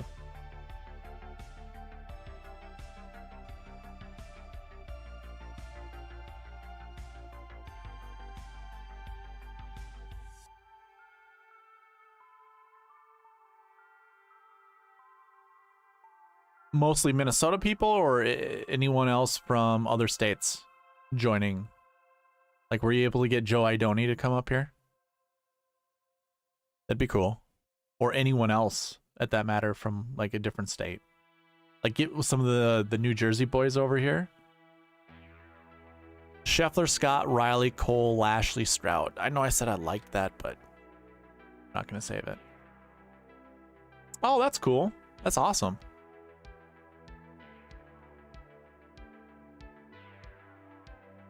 Man people, huh? Scheffler, Scott, Riley, Lashley, Mullinax, Glover. I could do that one too. Gotcha. Well, I'll play in it, by the way. I'm planning on it. You can count this as... You can count me as one of those numbers. Oh, Minnesota people.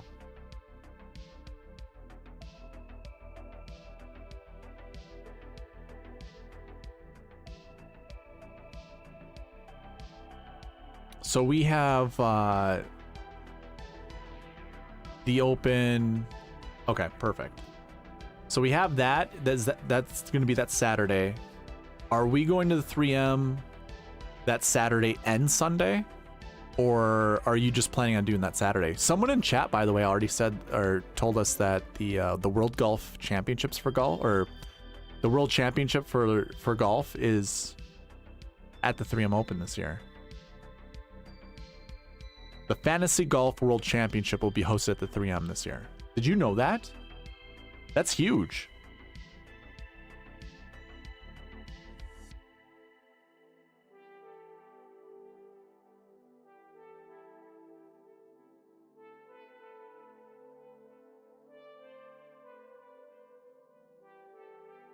Okay.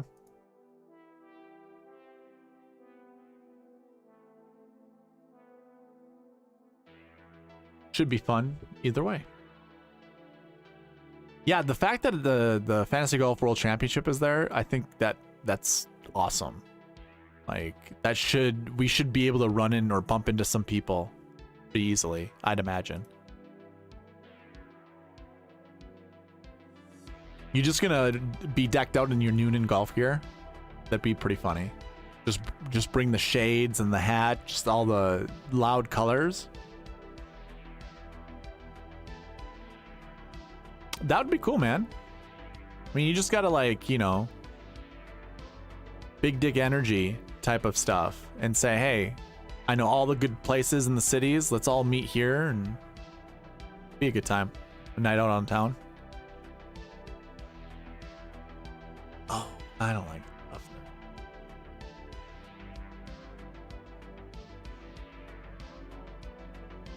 stuff. Ryan goes, I need Matt Kuchar and KH Lee lines. Okay, we can do that.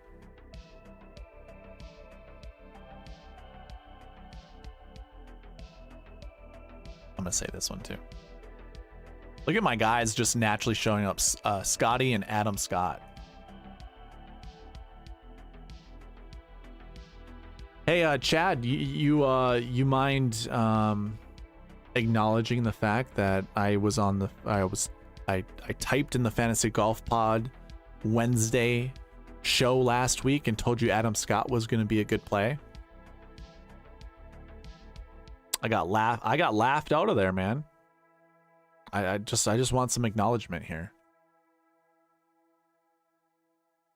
I should have clipped that on my show. Not what I had, you know, you guys talking about it, but in my preview video, I basically had a little segment about Adam Scott, how I could not play him. Like, I had to play Adam Scott. It was just I might anchor my lineups around Adam Scott. Should have clipped it, you know, like everyone else does in this industry, and be like, look at me, I'm so smart. Okay, let's see here. We're good with that one. We'll create some lineups for Ryan Henson. Ian, I will come back to your lineups with Matsuyama and Seamus Power. Hopefully you've been paying attention. I've been doing a lot of Lashley and Riley lineups. I don't know if you've been paying. I've been saving some of them without even like mentioning, oh, that's a good lineup. That's a good lineup. So Kuchar and Cage Lee. Okay.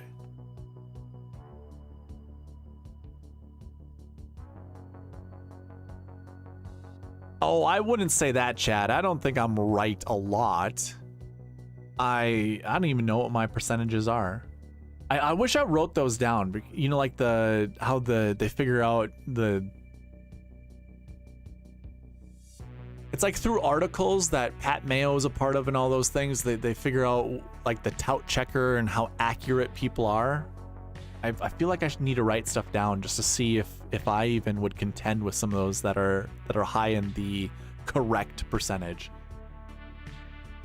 I like both Scotts. I like Scott Scheffler and I like Adam Scott. I've nicknamed them Scotty Too Hottie. So that's my duo this week, is Scotty Too Hottie. Because obviously Scott Scheffler, he's Scotty, and Adam Scott is Hottie, obviously. Or we could just call, you know, both of them Hotties, and there's two Scotties. I don't know. I don't make these things up. I'm not very good at that. That's your job, Chad. It's your job to create these fun and exciting things. No, I do like Scott Scheffler and Adam Scott are probably the duo I'm gonna build 90% of my lineups. Probably like 70% of my lineups. I'm being honest. 70% of my lineups around. So Kuchar and KH Lee is what Mr. Ryan Henson wants. Oh, Chad. I was just thinking about this. So I had mentioned this earlier on in my podcast here in the strategy video of nearly having my database completed, which means I can start building reports to add to a website. Thought to myself, well, I record ownership after the tournament's over, but I still assume if I'm going to build a website and people want to go to it, like people like you are going to want to see projected ownerships. You want to be my projected ownership guy? Because obviously I think you do it right, and you know how to figure out projected ownerships.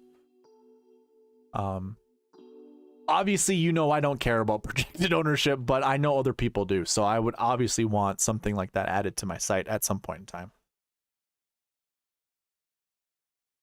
For the ones finding new ways to ensure, you know, I can give you like a discount to the website, you know, instead of it being like, you know, a monthly payment fee of like $30, I can give it to you for like $27. I'm just kidding, dude. This is a pretty good deal though, right? 27 is like $3 off. Call clickgranger.com or Granger for the ones who get it done. KH Lee, Kuchar, Benny Ann, Hoagie, Suh, and Mullinax. That's not terrible, Ryan. That's a pretty good lineup. Do you want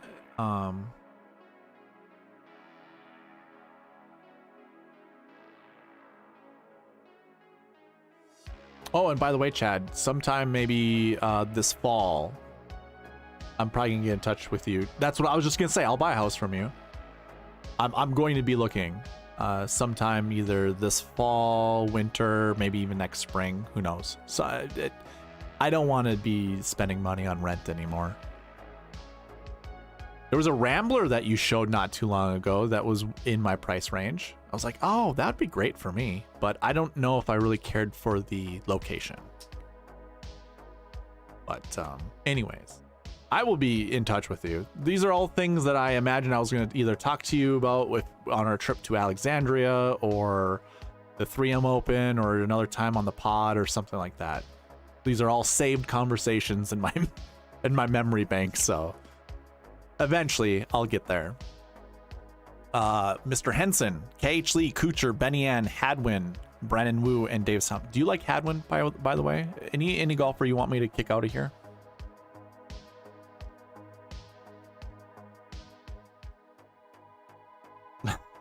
This is good content. I don't know about that, dude. Ooh, Henson.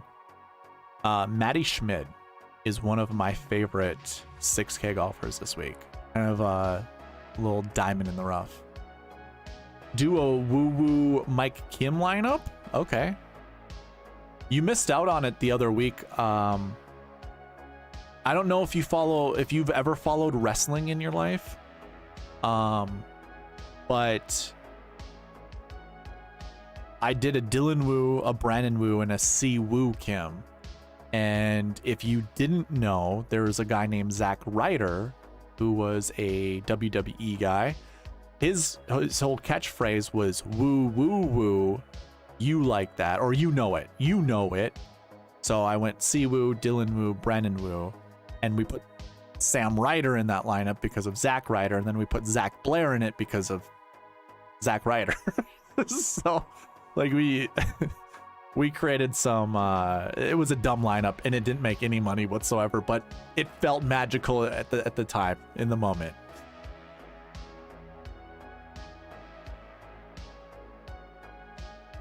Ooh, Carl Yuan. I like this one. Henson. I'll come back to this. Chad, I'll get you a lineup because I know you've got kids. Woo woo.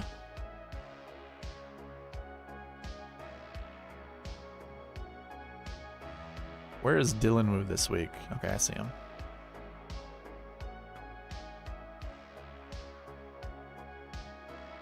And Michael Kim was at 7,500, I believe. Yep. Any reason why we like the Woo Woo Kim lineup?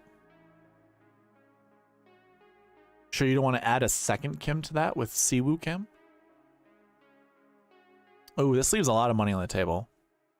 This will give you leverage because of that, but I'm not digging a lot of money on the table. So let me bump this up. At least 49.5.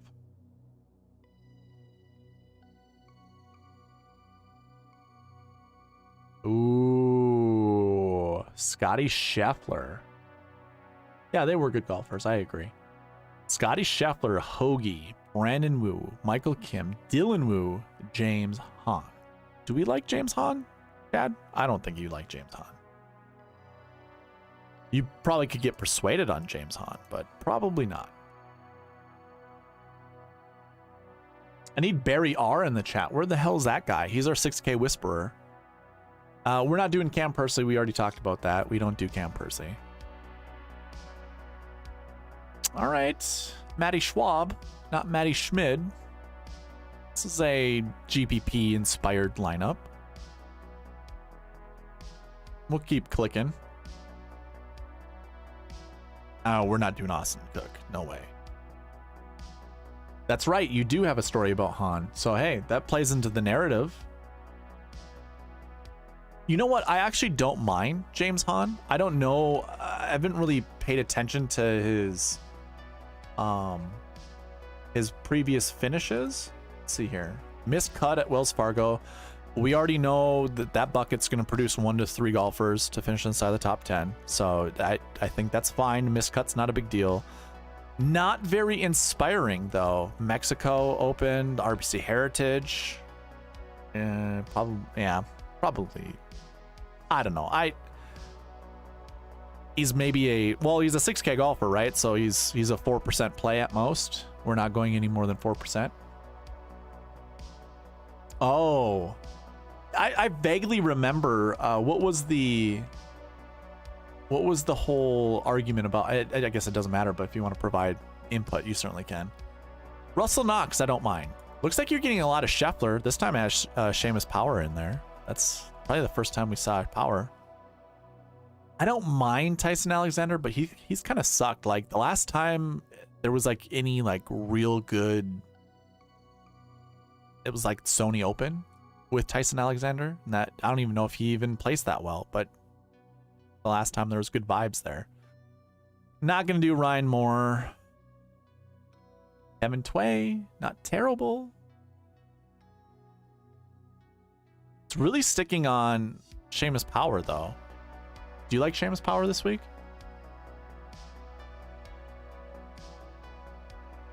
Brent Grant, could go back to him. That was a lot of people's favorite at the Mexico Open. We're not doing Paul Haley. Don't do Paul Haley. Guy can't hit it anywhere. There we go. There we go. This is the best lineup yet, right? I will take out Scotty, but with Scotty in it, this is your best Scotty lineup. Troy Merritt, I think, is a great play this week. Scheffler, Jaeger, Wu, Kim, Wu, Merritt. I like that. Leaving $300 on the table. You got enough leverage there. You don't have to be worried about being duped. I like that lineup a lot. I like it so much that I'm going to save it for you.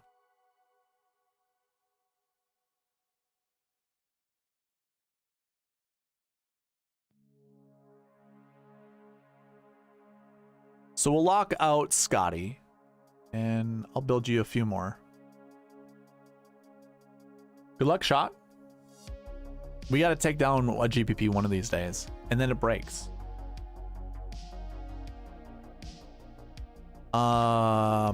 Why is it breaking on us?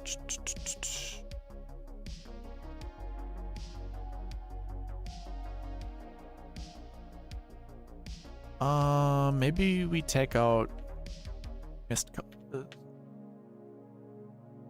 Here, let me do something real quick.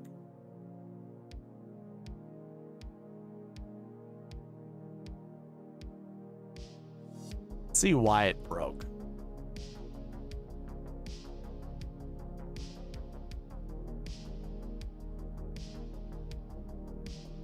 So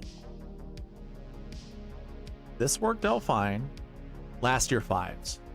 No, that wasn't one. This works out fine. This works out fine. Fine. Recent form fours, which is fine. We don't need to include a recent form 4. And everything else. Oh, strokes gain 3. That's another one. Whatever. Doesn't matter. This is an okay lineup. I don't mind this one at all. We don't necessarily have to worry about the minimums when it comes to the bucket system. Maximums are probably where you want to keep the numbers there. So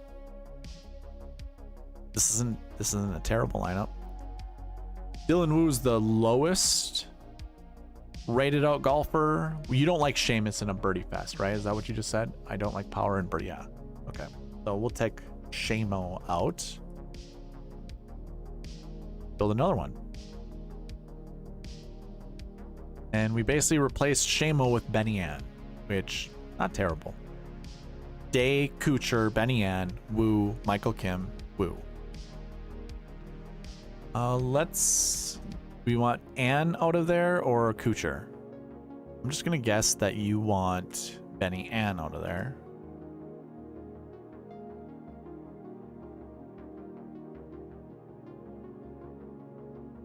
And there we go. We get Quagnus's Tom Hoagie in there.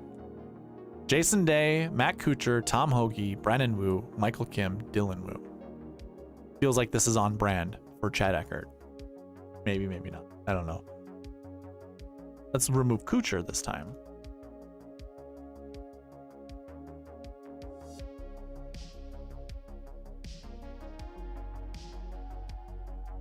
And that breaks. So let me bring Ann back. Yeah, and this one breaks. Here, I'll be a little bit more gentle with the price. Maybe we can build something.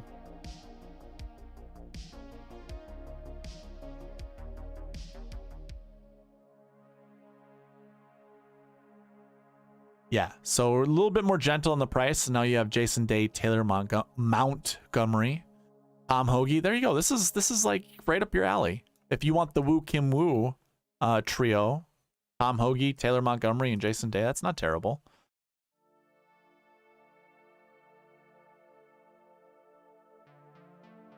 Oh, absolutely. Okay. Let's see here. I'm gonna remove Montgomery and just do one more for you. Maybe I should have removed Jason Day. Oh, so now we add Matt McNeely, which I know that isn't a terrible choice for you either way. Or either way.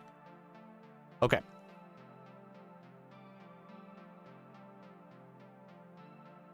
Going back to Mr. Henson. Ryan, are you still in the chat, by the way? Do you want to see some KH Lee lineups again? KH Lee with Matt Kuchar.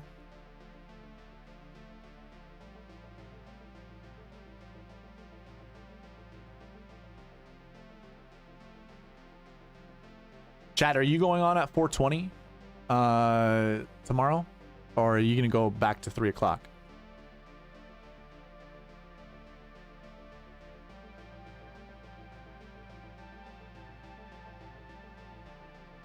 I like this lineup, Ryan. I think we probably already built this one before, but I like that one.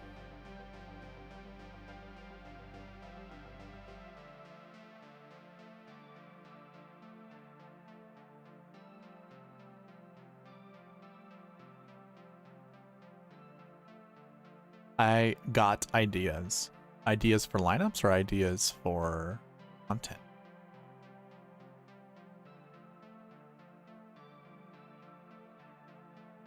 Man, it just keeps building a lot of these. Oh, okay. Well, what time during midday? So I can obviously I could take a lunch, a 1:30?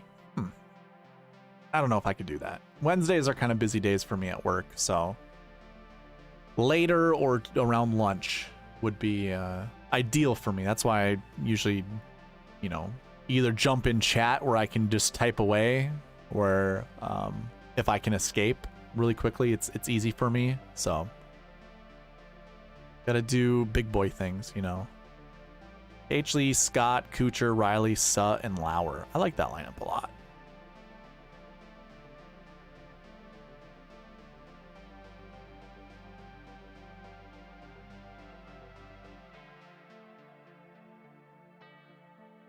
KH Lee, Kuchar, and Hoagie, Suh, and Mullinax. That's a pretty good one too.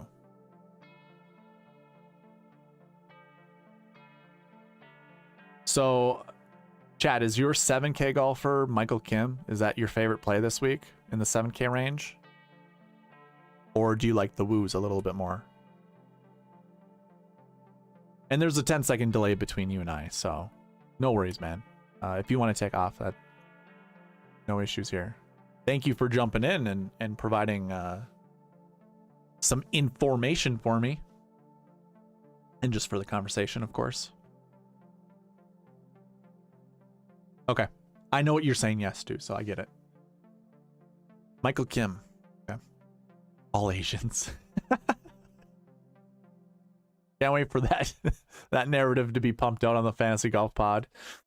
Welcome to the Asian Byron Open. Asian Nelson Open. The Byron Asian Open. Something like that.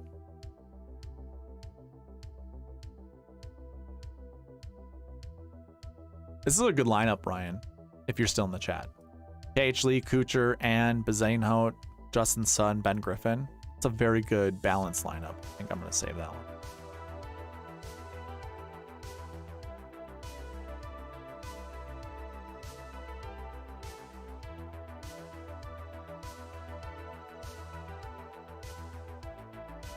Do they all live here?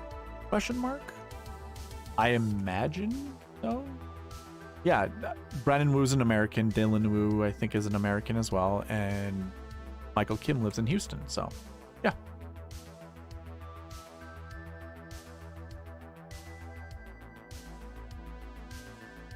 I think that's what you mean by that.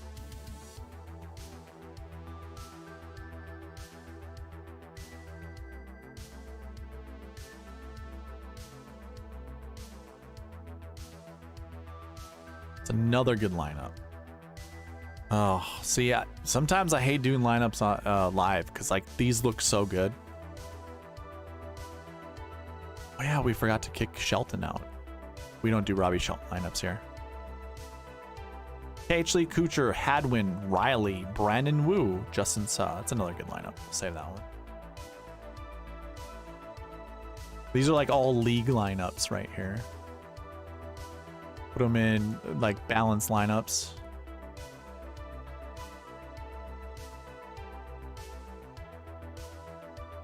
Okay, that's enough for those. Ryan Henson, if you're still in the chat, let me know any other duos you want me to build lineups around. But those were your Kuchar, KH Lee lineups.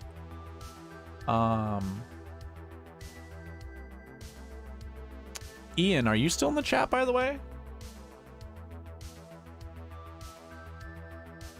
Oh, you are. There you are.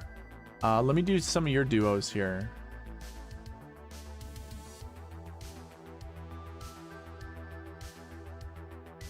I don't have anything against I don't have anything against Robbie Shelton. It's just, it's like he's a high risk play. He never really ever lives up to his potential. So I usually just try not to play Robbie Shelton whenever I get the chance. Seems to tank lineups more than he helps lineups. But I don't have like a long form, you know, success rate that for him, so I could be completely wrong. Okay, so we did Davis, Riley, Nate Lashley lineups. Were you good with those? Because now I have what, Matsuyama and Power to do.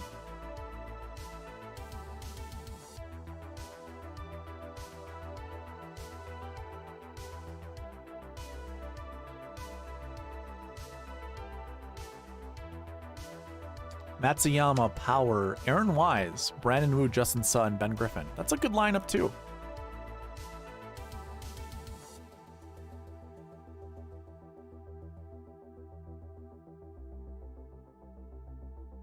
Like that lineup.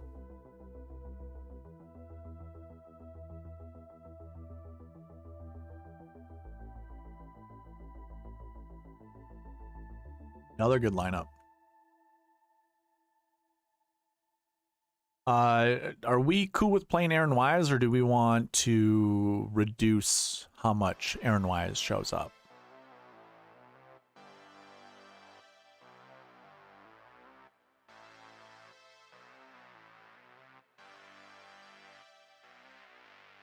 I'm cool with, you know, locking out Aaron Wise. He's going to show up a lot, so we might as well.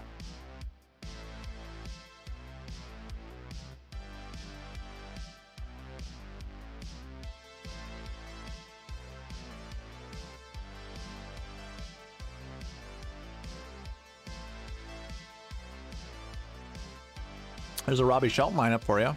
Power and Stallings, Suh, and Shelton. You know what? I'll save it just because we're talking about it.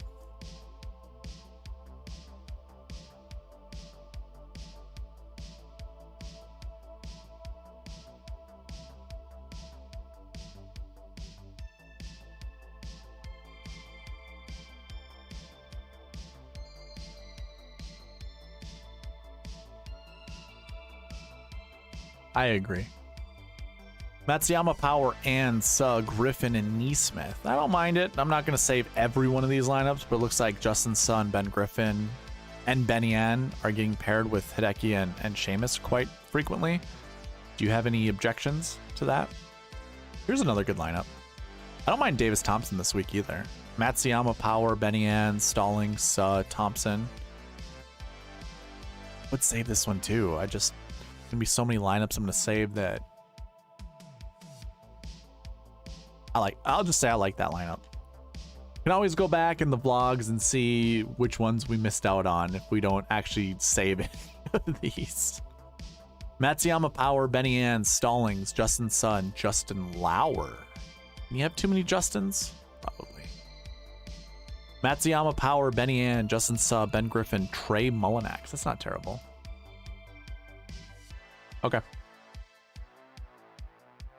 Ooh, we get our Michael Kim, Chad Ecker special. Favorite play of the week, Michael Kim. Ooh, sub that out with Nate Lashley. I like this lineup too. So it appears like a lot of balance builds. Do you like Benny Ann by chance? I can lock him out because we're seeing a lot of Benny Ann, but that's kind of providing is a little bit more of a balanced build. Probably could even get more balance if we take Benny Ann out. Let's just do it. I'm not seeing any like diversity without. I mean, I think Benny Ann's probably holding everything up. I'm gonna allow these guys to come back.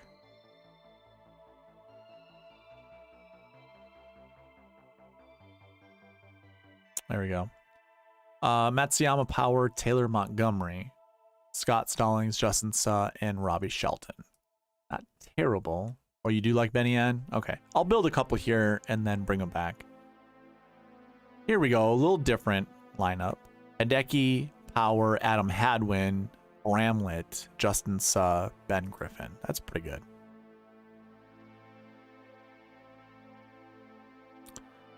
Matsuyama, now oh yeah, Seamus was there, never mind. Taylor Montgomery, Scott Stallings, Justin Suh, Davis. I think we just did that one. Maybe not Taylor Montgomery, it was Benny Ann, maybe. Here's a different one. Matsuyama, Power, Hadwin, Gordon, Suh, Griffin. So Griffin is showing up a bunch too. And Justin Suh. Do you want any of those guys in there? We can remove them too. Yeah, they just keep showing up, so. I imagine that might be the smart thing to do, is just remove them just to see a little bit more diversity. Scott, look at that.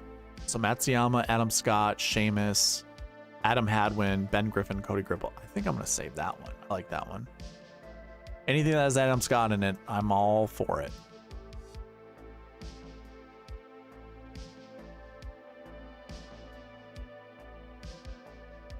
You like Benny Ann, but I think what I want to do is remove Justin Suh and Ben Griffin.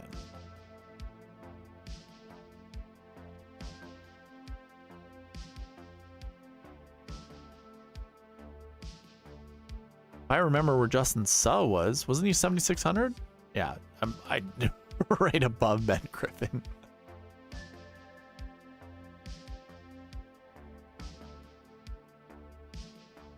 Matsuyama, Scott, Power, Stallings, Aaron Ryan, Justin Lauer. Not terrible.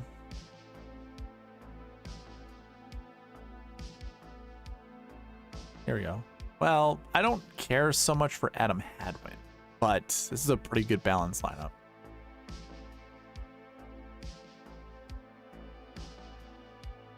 I'll do one more. If Adam Hadwin shows up, I'm just going to lock him out. I'm Scott, Seamus, Power, Brandon Wu. I don't know. No.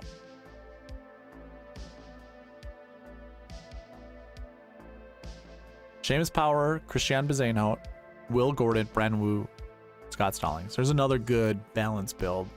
I like that one. Right. Probably the last one out of these. And this is actually a good lineup too. Minus Adam Hadwin. I don't really care for Adam Hadwin. All right, I'm going to do one more without Adam Hadwin. I'm going to bring back S.H. Kim. Just see if we can select him again.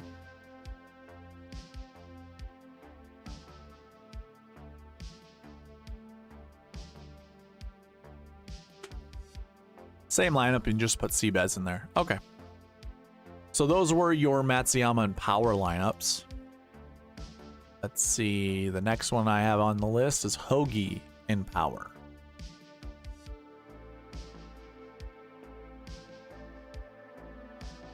They are paired up together, sir. You still want me to build lineups with them? Because obviously we can.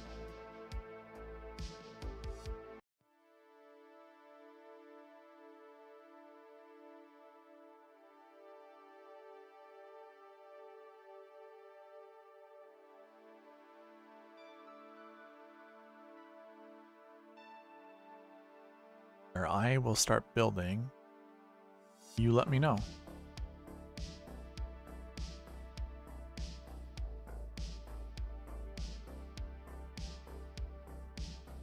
Him, Power, Hoagie, Brandon Wu, Justin Suh, Ben Griffin. There you go. Justin Suh, Ben Griffin.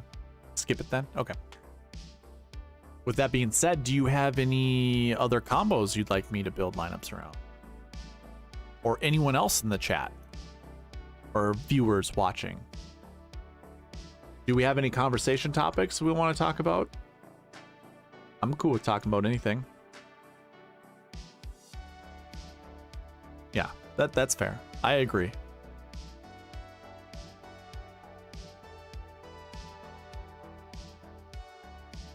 You know, one thing I was thinking about with Rahm being 12,600 during the Mexico Open, and this week we have Scotty Scheffler at 11,900. These are prices that I like to see. I would much rather see 5 10K golfers though, regardless. Like, sure, Scotty Scheffler could be up there at 11.9, but Tyrrell Hatton, in my opinion, should be 10.4. I think Spieth, before he withdrew, was 10.6. I could probably look it on DraftKings. But I think what we need to do is put Matsuyama at 10.2 and Tom Kim at 10,000 or 10,001. You know, having that little bit of you know, and bump everyone else's salaries up, because it makes harder decisions. Like, it actually opens up more strategies as a, well, I suppose it still has the same strategies, but it just, I think what having such a soft pricing minus Scotty Scheffler, what this does is it just promotes balanced building. And quite honestly, you still have a pretty high win equity. Let's see here. I'm going to pull up Data Golf over on the side, and I'm going to look at percentage to win the tournament. Now, I don't have a Data Golf membership. Does anyone have a membership there? You probably show me different percentages, but it looks like they're saying Scotty Scheffler has a 24% chance to win. 24, and then Hatton has a 7%, Jason Day has a 6%, Tom Kim has 4.4, and Matsuyama has 4. Guys, if that's the case, like, don't get me wrong, win percentages aren't that big of a deal. Yeah, so I mean, what I get to see on my end is enough, really. Because one thing I was thinking about was this number right here. So if we think about this salary wise, you know, because then we also we have top 5s, top 10 percentage, top 20% make cut percentage. I don't necessarily care about make cut. I don't really care about top 20s. I primarily care about top 10s and top 5s. This win percentage is almost 4 times higher than Tyrrell Hatton's. But that's not how I want you guys to think about win percentages. In my so what you'd want to do is add these numbers up. So like Hatton, Day, Tom Kim, and Matsuyama. Now we can't really build a lineup with those 4 golfers in it. But what you'd want to see, let me pull up a calculator too. Because a lot of people use multiplicative values when it comes to chances to win. So people will look at 24%. It's like, does Scotty have a 4 times better chance to win than Tyrrell Hatton? You know, essentially, let's just pretend Tyrrell is at 6%. Or we can just say 3%, or 3 times chance. Say that's 7 and Scotty's is 21. So 3 times, you know, is Scotty Scheffler 3 times more likely to win?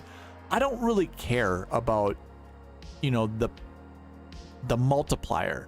I care about the percent. You add these together.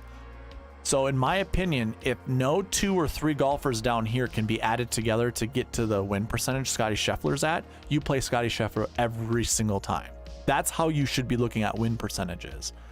So like 6.9 plus 5.8. Let's just pretend we can put all these guys together. Plus 4.4. That equals 17.1. That's still 7% below Scotty Scheffler.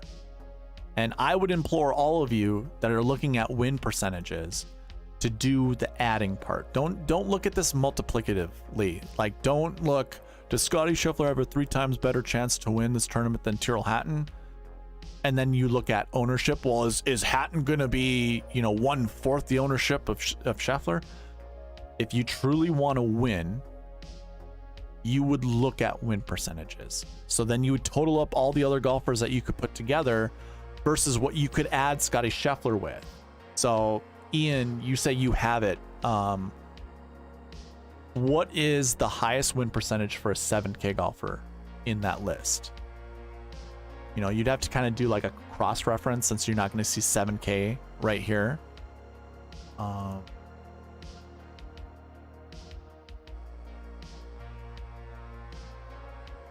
The percentages doesn't really change when it comes to these models.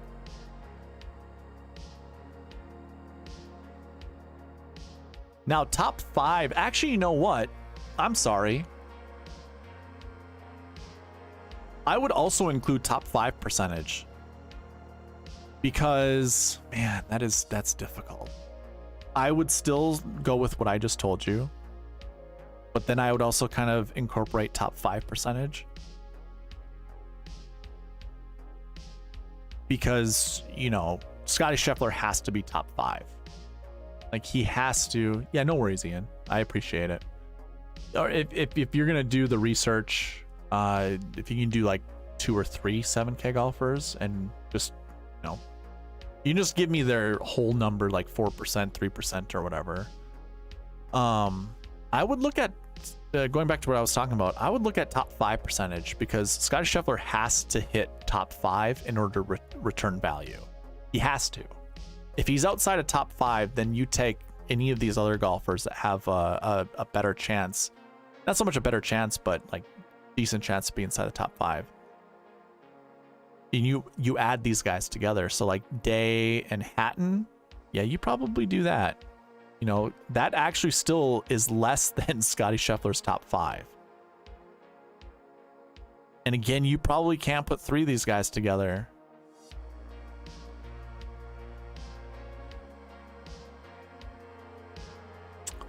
Ian says 2 to 3 7K that have the highest win percentage, correct?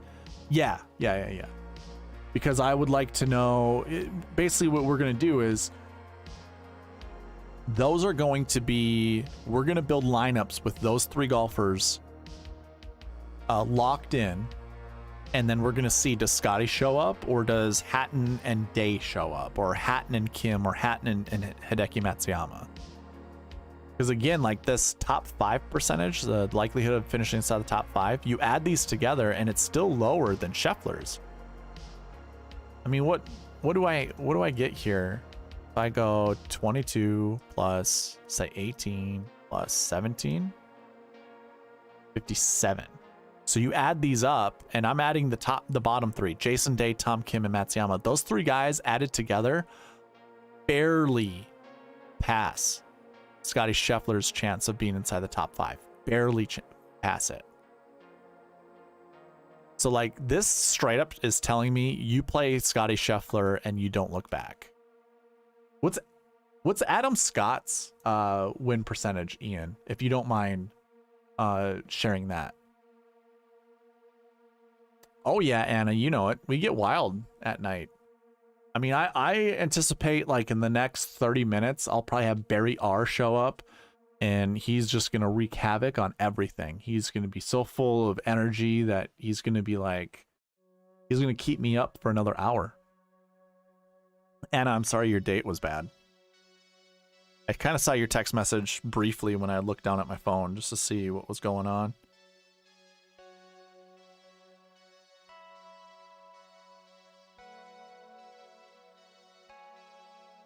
I mean, why wouldn't you want to live in that city that he comes from? It's like the best. Like I said, you got 2 distilleries there. You have a brewery there. Best place to live. So Adam Scott's win percentage is 1.8%. Really? Well, you're a weirdo, so it works out. I don't see the problem. So if I remember correctly, was it Tom Kim was 4.4%? I dropped Data Golf. Yeah, I'm not gonna pick it back up, but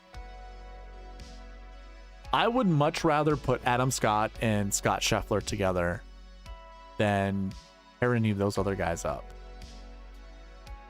So he's 9,200. Scott was.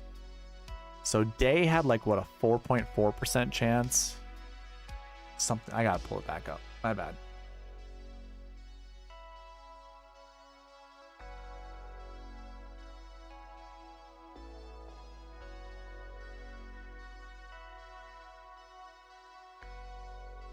So Hatton's at 6.9. Day's at, let's see, who is the, Kim is 96. Jason Day's 94. Scott is 92. Okay, so Scott doesn't have a very high win percentage. That's not super great. 1.8%. And then you've got Jason Day. This is pretty good. So maybe we start with like Scheffler and Day, because you're gonna have probably the highest win percentage combined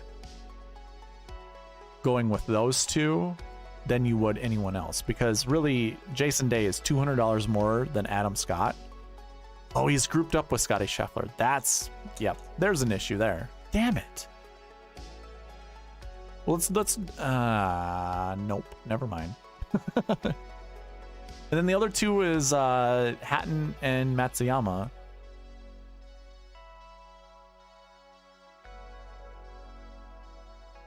There's got to be a way to do this. Like,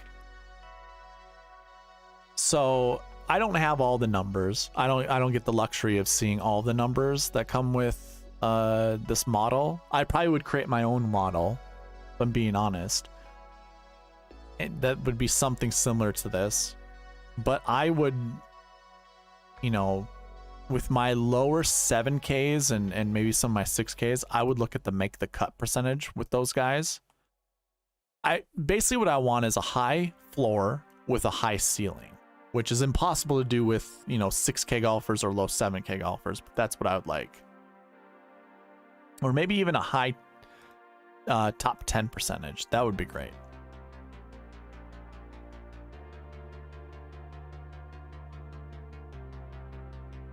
Oh, cool. You can actually see what like top 2 would be. Here's where it kind of evens out. This is a 3% or 3 times multiplier.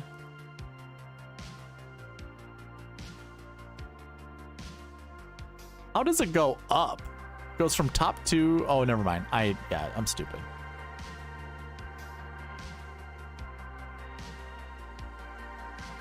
Interesting. Okay. Yeah, I mean, any duo of these equals Scotty Scheffler. Basically. It's got to be Scotty. I mean,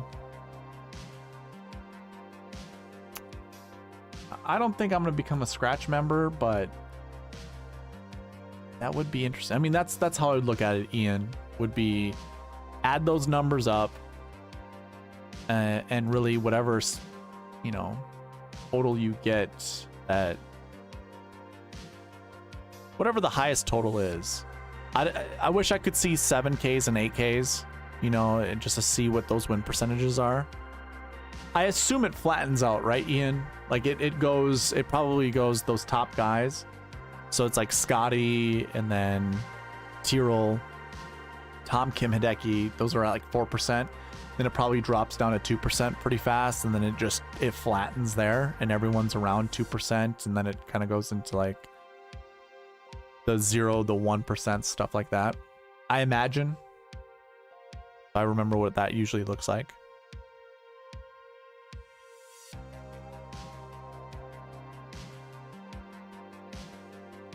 I'm curious, what's KH Lee's win percentage?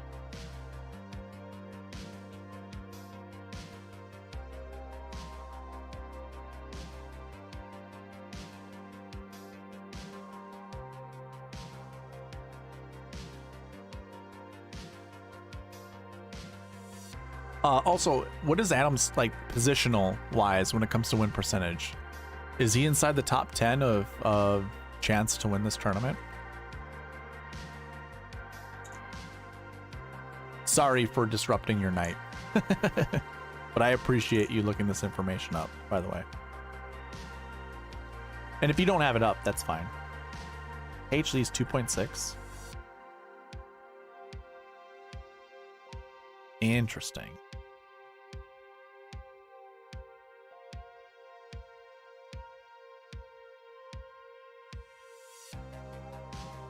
If I was to do a lineup that has two 6K golfers in it, who would I actually put? I do like Matty Schmid. That was one guy I wouldn't mind putting in my lineups.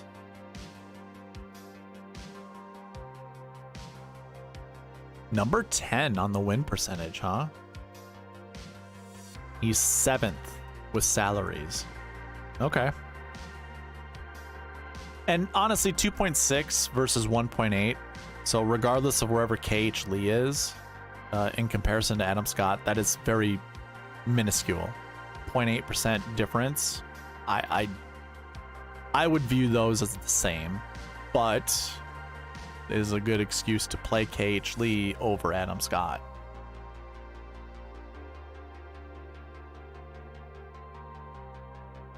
Oh, that's awesome. Hey, Ian, I appreciate it. You don't have to go through any more trouble though, if you don't want to. But I do appreciate that. Thank you for looking into that.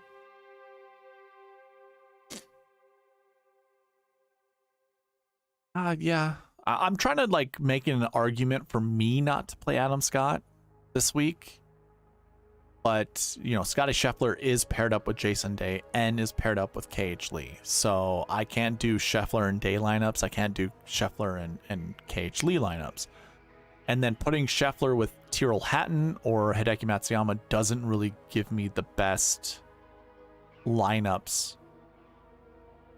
Primarily because I have to then take into I have to bring a low 6K golfer into the picture, and although I don't mind playing 6K golfers, I just don't want to. Ooh, KH Lee's 7%, but Jaeger's. You mean KH Lee's number 9, but Jaeger's number. Or I mean, KH Lee's number 7 and Jaeger's number 9, and it's 2.1%.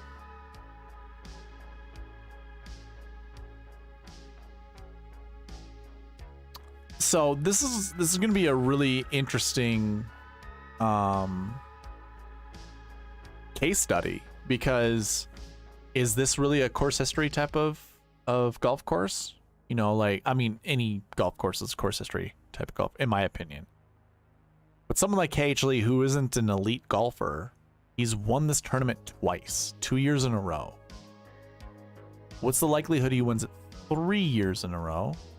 And what's the likelihood that it was a fluke last year? Or even the year before that? You know, you could play the same golf course every single year and have very, very varying, like, you know, really odd and different finishes just because of a little break here, a little break there, that either goes your way or doesn't go your way.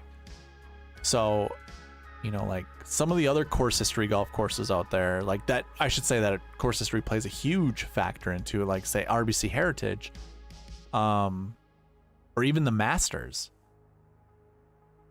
Hey, you know, we could see like Rory at Wells Fargo, the Wells Fargo Championship. Should have been a good course fit, but something's going on with this game. The only crappy thing about this is KH Lee played pretty decent last week. So he's rounding into form. This is a, you know, a golf course that he probably is going to play well at. If I was giving you a potential, like an argument on potential, I'd give it to Steven Jaeger all day long. I would not give it to KH Lee. But again, KH Lee's won this tournament 2 years in a row, so I think maybe you just look at odds and you go with that. Because, like, what if you're doing a matchup with those two against each other?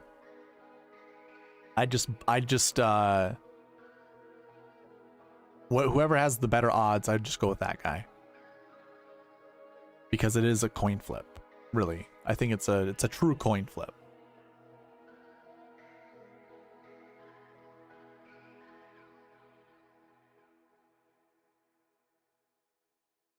Scheffler, Hoagie, Wise, Griffin. So I don't mind. Trey Mullinax, not a terrible play. I was just thinking this. Andrew Landry, when his name showed up, he won the Valero Texas Open, and in second place was Trey Mullinax. Different Texas golf course. I think I tend to agree, and I like Jaeger's floor and most likely outcome for their ceiling. Here, actually, I think I have an opposite view on that. I like Jaeger's ceiling more than I like KH Lee's ceiling, but I like KH Lee's floor more than I like Jaeger's floor. I think you actually have more outcomes that can happen from Jaeger's gameplay than KH Lee's gameplay. I think KH is pretty safe. Because I think Jaeger's worst is worse than KH Lee's worst, but I also think Jaeger's best. Now, granted, Jaeger hasn't won on tour. I get that. Where KH Lee has won twice, but just maybe I'm being a little harsh on KH Lee. I was gonna say just watching those two play golf, not side by side, but just the fact that I'm more impressed with Jaeger's game than I am with KH Lee's game. But perhaps I'm a bit biased. Maybe I haven't seen enough of KH Lee, because I'll tell you, I've been paying more attention to Jaeger than I have KH Lee. The only times that I ever really paid attention to KH Lee would probably be the Masters. I think 2 years in a row I played KH Lee at the Masters and he just burned me both times. So maybe I have a bad taste in my mouth. I don't know. Still feel more comfortable playing like Steven Jaeger than I do KH Lee.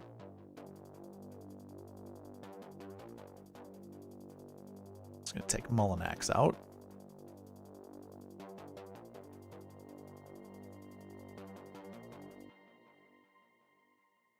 I'd agree that from what I watch, I like Jaeger's game. But I would say the same. I've watched more. Yeah. Okay. So we're in the same boat. Hard. Yeah, I don't know, it's difficult. Now that you mention Jaeger, I'm kind of toying with the idea of playing Scheffler, Scott, and Jaeger in a lineup together just to see what happens. And I guess we can go ahead and put Matty Schmidt in there. Sun King shows up. So if Shot Like Harden was here, you probably like this lineup, and I actually do like this lineup.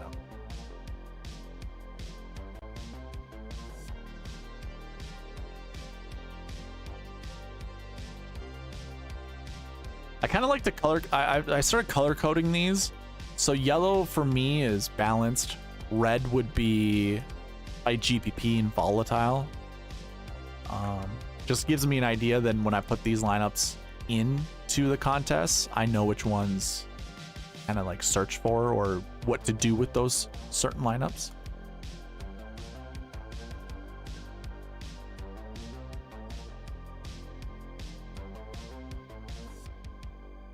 Do not mind Chesson Hadley whatsoever. I'm seeing a trend here though. So $7,200, I then have to drop to two 6K golfers. Oof. I imagine I could probably get rid of Schmidt and get to a lower 6K golfer, but there are some golfers I probably do not want to play. I don't mind Chesson Hadley, but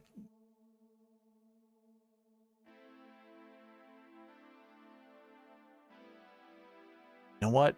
I'm gonna give I like Carson. Well, Carson Young, by the way, on bent grass, not super great, but I want to see more Carson Young in my line. And CT Pan, same thing. He's getting hurt just because he's been hurt.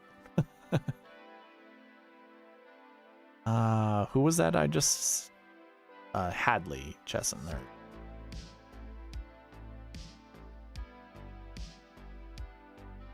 Adam Hadwin has a 1.4% chance to win versus Adam Scott's 1.8% chance. Oof. Oof. And I've been just like shit talking Adam Hadwin this whole stream. I still can't get behind Adam Hadwin. I don't like. Can we sell ourselves on Adam Hadwin somehow? Or anyone in chat, Ian included? I just don't see it. Him and Nick Taylor got a second place at the Zurich, but by himself, he's kind of bad. Like, miscut at Wells Fargo, miscut at Heritage, miscut here last year. Here, I'll try to sell myself on this. So he's got a course history or tournament history of 71.33, which is not good. But I'm going to try to find some combos that go together, like miscut, miscut. Miscut, miscut, miscut, withdraw. So nothing in 2021. We didn't have anything because of COVID. Let's just pretend this would be like an Adam Hadwin. So $6,800 because he's in that tournament history. He's actually in all three of these. So perhaps that works out, but price tag, not so much. I don't see anything else that I like there. Here we go. Miscut, miscut. But this is another $6,700 golfer. Here's another miscut, miscut. $6,900 golfer. Another miscut. Our boy Steven Yeager. So nothing there. Nothing here. So like the bucket combinations, if we're doing bucket combinations, they aren't lining up. But the closest I've seen so far is Mark Leishman. Miscut, miscut, and not quite in the same tournament history bucket, but in the same recent form average bucket.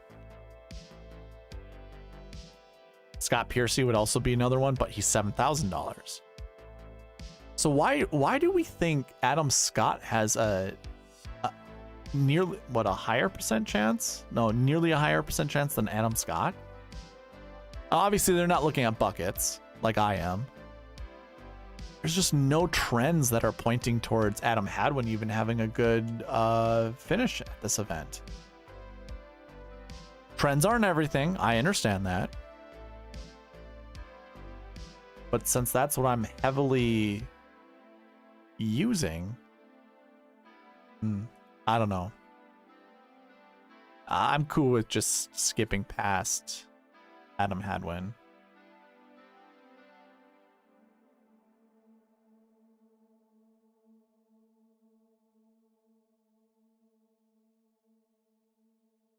Let's see. Just felt like I had to throw that out there. No, hey man, I'm glad that you did that. Like a lot of times, what I like about chat is they'll give me little nuggets. Like the one that'll always remain in my head would be Sony Open, where we were comparing Taylor Montgomery versus Maverick McNeely, and I was all in on Maverick McNeely when someone pointed out that the same type of golfer you can get in Taylor Montgomery.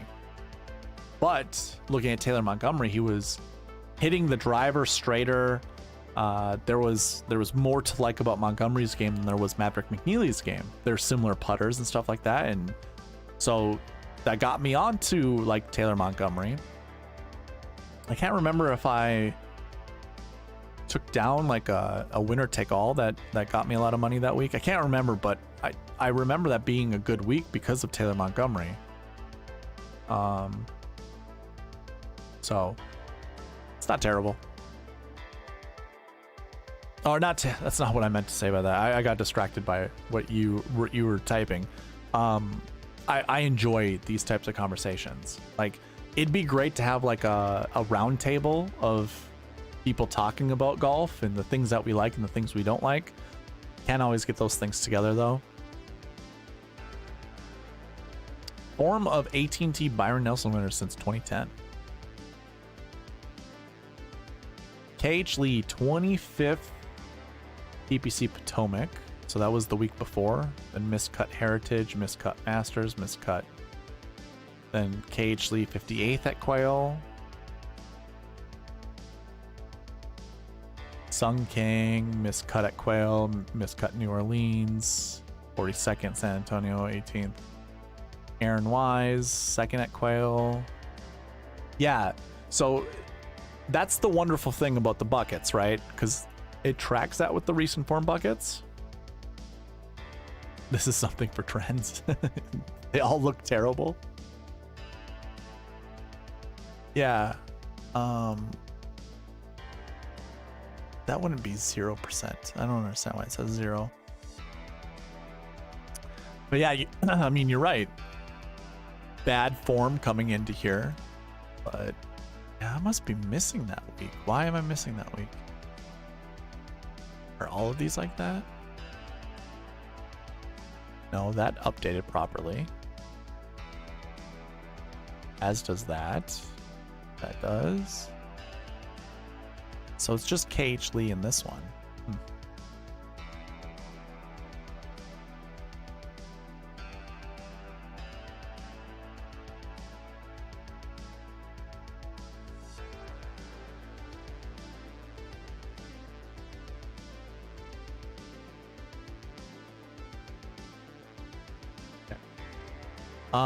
So yeah, I mean, like, I do keep track of these things, like the recent form buckets.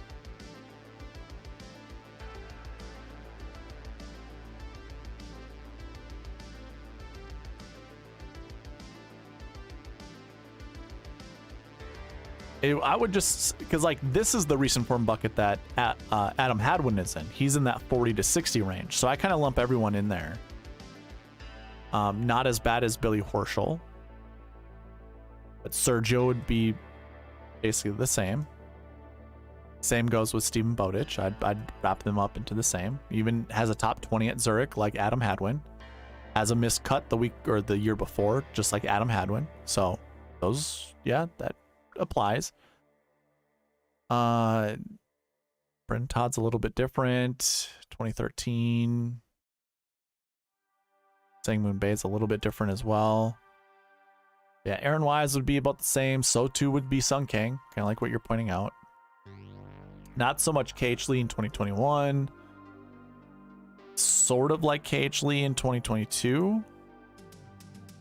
But yeah, I mean, it's not a perfect one-for-one comparison.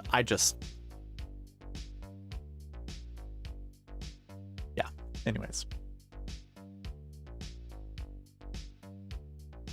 Oh, no worries. No worries. I understood where, like, I could read what you had wrote. Yeah, they do. I mean, all the winners have looked terrible, so it's not saying, you know, coming into this is going to be, you have to have good form. We obviously want to look at the top 10s, right, of every tournament.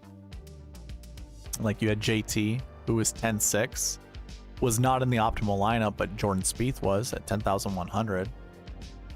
Having good course history, having a good finish the year before, even Matsuyama. This is the bucket that Adam Hadwin is in right here, but you can see none of the other buckets that Adam Hadwin is in. You know, and we're looking at $8,100. So there's really no one that looks like Adam Hadwin except for Adam Hadwin here last year.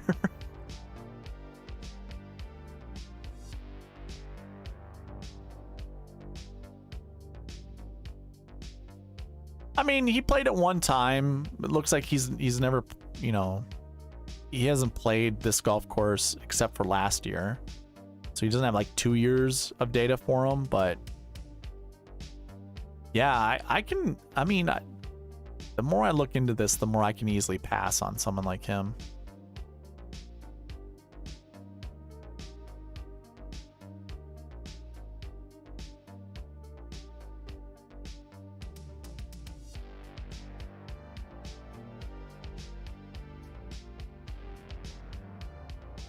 So, ooh, Charles Schwartzel was our $8,100 guy in 2021. If you want to find that as being a pattern, but does not have the recent form, doesn't have the week before, doesn't have the course history that Hadwin has.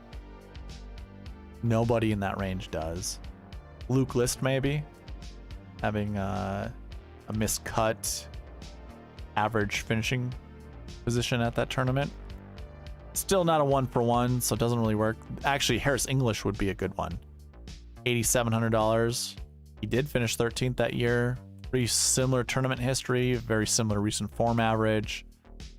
Not quite the same, but the closest we're probably gonna get.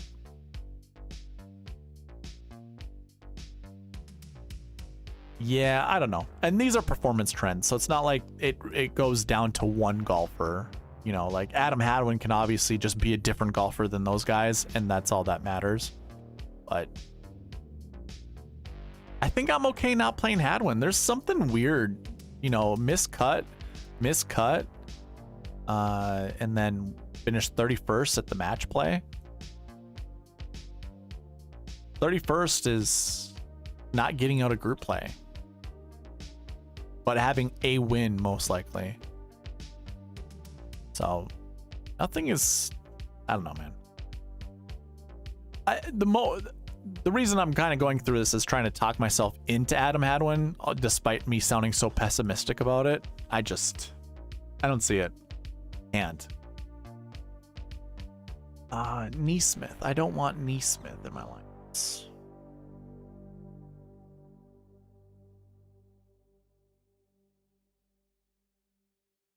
There we go. This is something I like. This Scheffler, Scott, Jaeger, Thompson, Schmid, and Carson Young. See, this is very volatile, has a lot of upside. It can break my heart as much as it can make me, I don't know what the hell, where I'm going at with that one. Could bring me joy or could bring me misery. Just like love, right? And then CT Pan, perfect. These are, yep, I want to see stuff like this.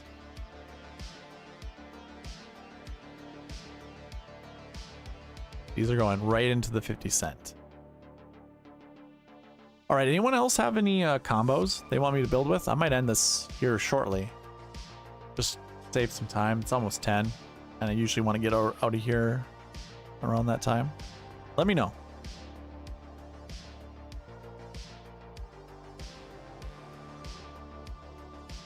Not going to do Tyson Alexander. Ben Griffin gets added. I like Ben Griffin. I don't mind Brandon Wu, but I wouldn't do Paul Haley. Ian, what do you consider league? Like a league lineup? Are you looking like what has a high floor versus a high ceiling? Or like, are we looking more of a conservative lineup, a more balanced lineup?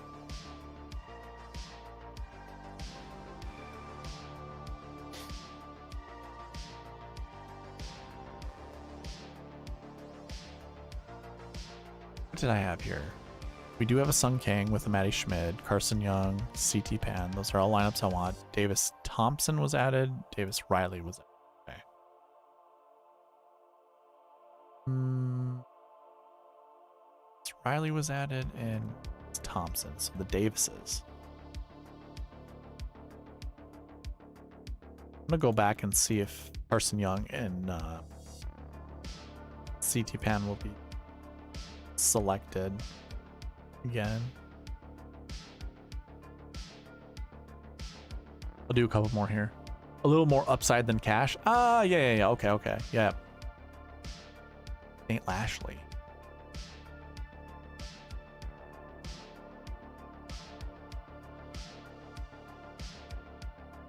I don't know why I like Matty Schmid this week. I just do. Why do I like Matty Schmid? I like, something caught my eye and I just remembered it and I had to have Matty Schmid in my lineups. Strokes gained 2 might be one of the reasons. Oh, very good bent grass percentage. That's why. 67% top 10 rate. Remember, only 3 events, so that's 2 out of 3. Wonder what those were.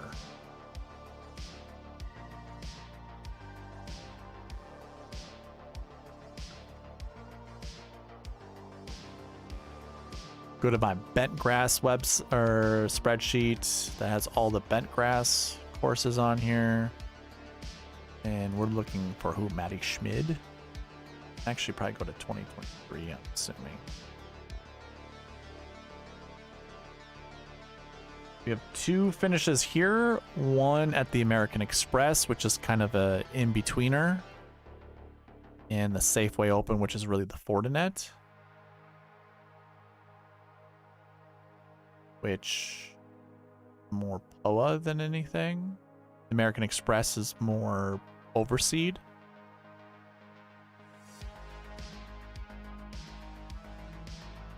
But I guess, oh, Barbasol. That's a weaker event. Okay, yeah, I mean, technically those are bent grass. I'm sorry, it's difficult for you to see, but I'm just kind of doing this for my own sake. Okay. Not compelling information when it comes to top 20%. Like, I mean, bent grass, bent grass finishes, but I could still get behind that. Playing recently, hitting it pretty decent off the tee. Hate when it updates like that. Is it gonna do it again? Tee to green. God damn it. Come on, dude. Stop. So off the tee, tee to green is positive. He's actually negative with putting, which is, I think, is fine. And stroke chain 2 means he's positive off the tee and positive putting. Dude, Matty Schmid. I think this is just going to be a week where I just go extremely aggressive. I don't care. I might lock in a remember, don't fall in love with the 6K golfer. Don't pop in, or don't fall in love with the 6K golfer, but I think I'm in love with a 6K golfer. Yeah.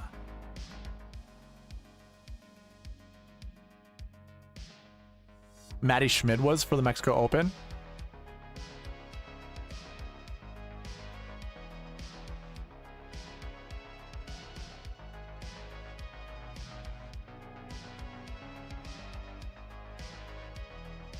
And then what? Did he miss the cut?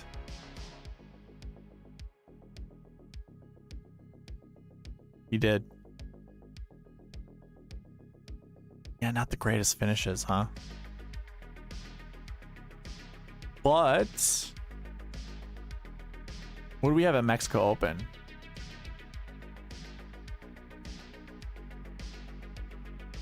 Paspalum. Yeah, that's right. We had Paspalum grass. That's fine.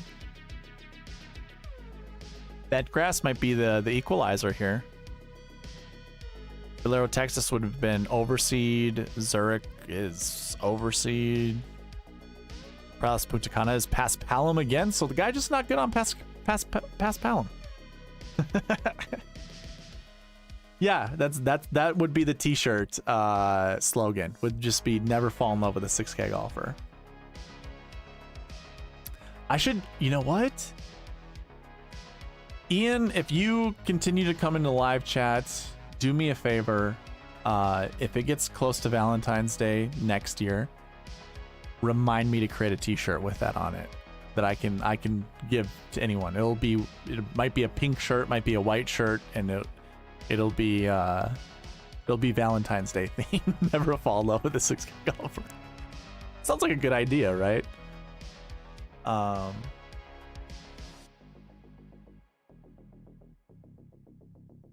Yeah, I mean, we would have to figure something out. There'd have to be something on the back, something on the front.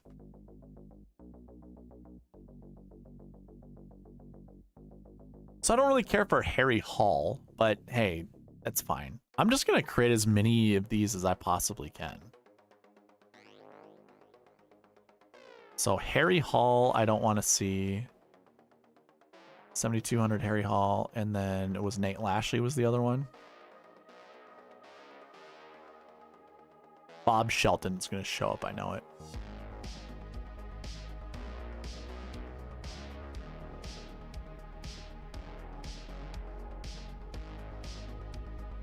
MJ Duffy, sign me up, man. Yes. I'll do a MJ Duffy lineup.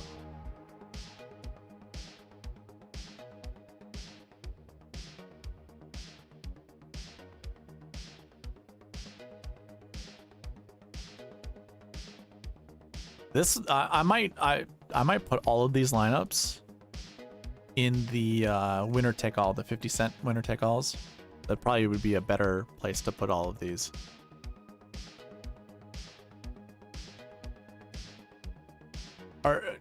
Ian, are you talking about like what does he physically look like, or what does he look like performance wise? Do you want me to go to like the very ambiguous statement or question, I should say? 2 MJ Duffies. I didn't just save that one, did I? Oh, I did. I'm a dum-dum.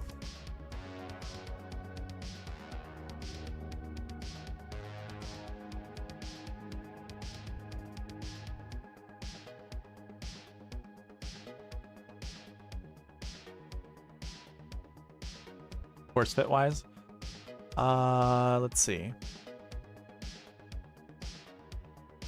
Martin Laird, what, 6,400 if I remember correctly. 73rd in the model. In all of the, I wouldn't say the worst buckets, but like Strokes Gained 5 is not a good bucket to be in. Strokes Gained 4 is not a good bucket to be in. Neither is the recent form 5. Like just visually, these are. Last week 5 means missed cut. Last year 5 means missed cut.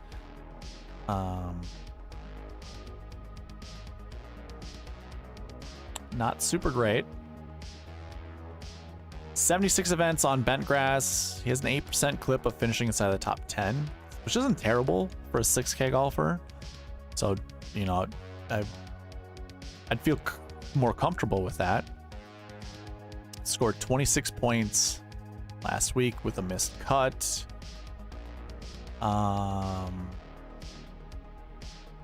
Terrible off the tee. And then he made up for it with approach. And then not great around the green or putting. So it doesn't look good at all. Like when I kind of look at these stats, you know, look at last week, we can look at recent form the last 7 weeks. Same thing applies. He's just losing too much off the tee, which is insane. The guy's like 6'4", if I remember correctly, off memory. And he only hits it out there 292. Not a very good. Yeah, just let's steer clear from Martin Laird. I know, man. Like whenever I'm in chat, here's the funny thing is, as I've been streaming, I have left other streamers questions in the past, and they'll read it and go, what? Until you start streaming, you don't really understand like the streamer fog that you get, like the brain fog that you get. So what might seem absolutely makes sense on your end, sometimes like Byron from Back 9 Bets, he's talked about this before, and I laugh because it's the same thing. It's like sometimes you black out when you do this. Like I can read your chat and then I can give you an answer and forget what I just did. Literally, I could forget 2 seconds later that I even answered your question. So it's interesting.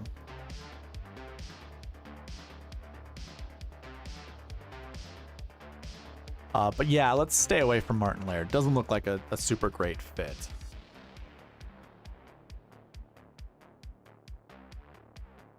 Wow, this time it didn't even pick CT Pan. Went to Chris Stroud instead.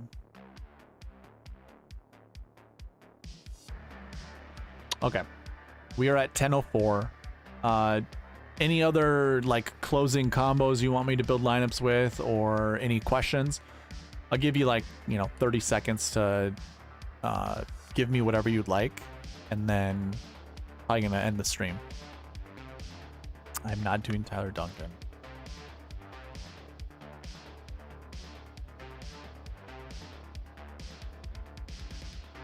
Exactly. Yeah, that's exactly what happens. It's not like you never know what happens when you stream, like until you start streaming. But yeah, it's crazy.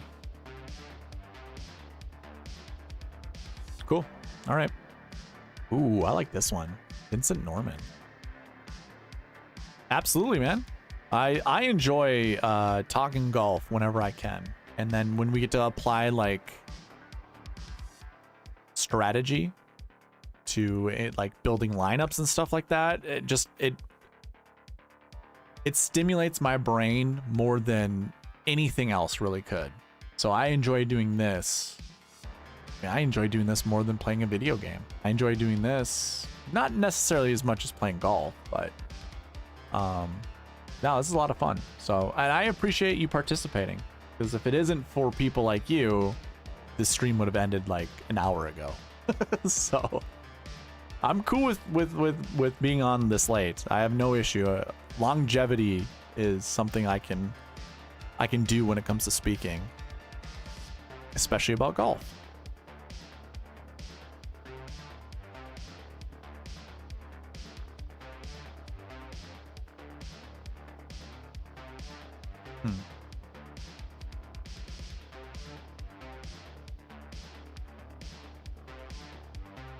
I'm gonna take a guess. Do I have a Lang in the viewing this right now? If you're watching this, Lang, you better speak up.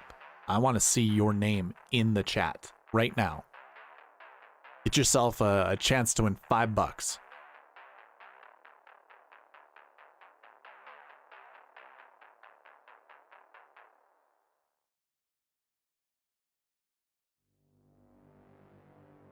Hey man, I hope when I get my website up and running, we'll have more things to chat about when it comes to strategy, because we'll be able to see more things that I can't really do on a spreadsheet. And also, like, Excel has its limitations, so there aren't a lot of things that I can even do on here without spending hours on hours trying to update this, that, and the other thing. Yeah, and like other sports, people talk about this all the time. Like when it comes with football or baseball, it's like and even basketball, you know what your replacements are. You get a pretty good sense of, like in football, run tendency versus pass tendency, where the ball is going, you know, in the air. You know, receiver A is probably going to get 10 targets versus receiver B is probably going to get 5 targets, and it might fluctuate 1 or 2, but you can rely on 10, you know, attempts towards receiver A. So, you know, depending on the defense they're playing against and how many yards they get, like it's a little bit more simpler with those sports. Whereas golf, it's like there are a lot of things you got to take into consideration. And like what I like to do, what I like to think about with the bucket system is it's a measurement of psychology. That's how I look at the bucket system. Because I want to know what recent form looks like. I want to know what they did last year. I want to know what they did last week. I want to know what their course history looks like. Because that's all, not only is it performance, a measurement of performance, but it also can be, not that it is, not that it's absolute, but it can be a measurement of a golfer's psychology. So that's why I'm looking for patterns. I'm also a human being. We always look for patterns, but analysis is what you should be. Like, analysis is looking for patterns and then trying to disprove those patterns, and then upon, you know, testing out if those patterns work or they don't work, that will give you your best analysis.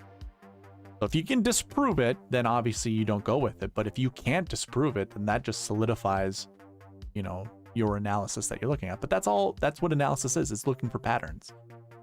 Which some people in this industry forget to do. It's so stupid. Golf is, in my opinion, golf is simple. Don't get me wrong, I haven't won a GPP yet. I've been really close, but I haven't won one yet. But when it comes to like lineup building, if you analyze it week in and week out, there's always like 1 or 2 crappy golfers somehow in the optimal lineup. You're not rostering 1 or 2 crappy golfers. Are you really trying to win a GPP? I don't know. Anyways, that's my soapbox. I think that's going to be it, though.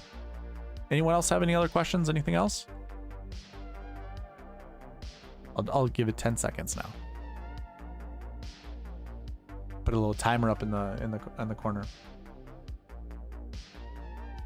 I'm going to bring this down. Prepare for the thank you screen to show up.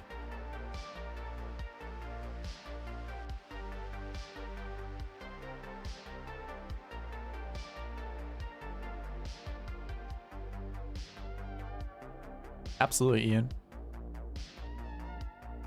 All right, man. Thank you for joining Ian and being on here discussing all this with me. And anyone else that's still watching, thank you for jumping in. Hit that like button on your way out. Actually, how about I do this?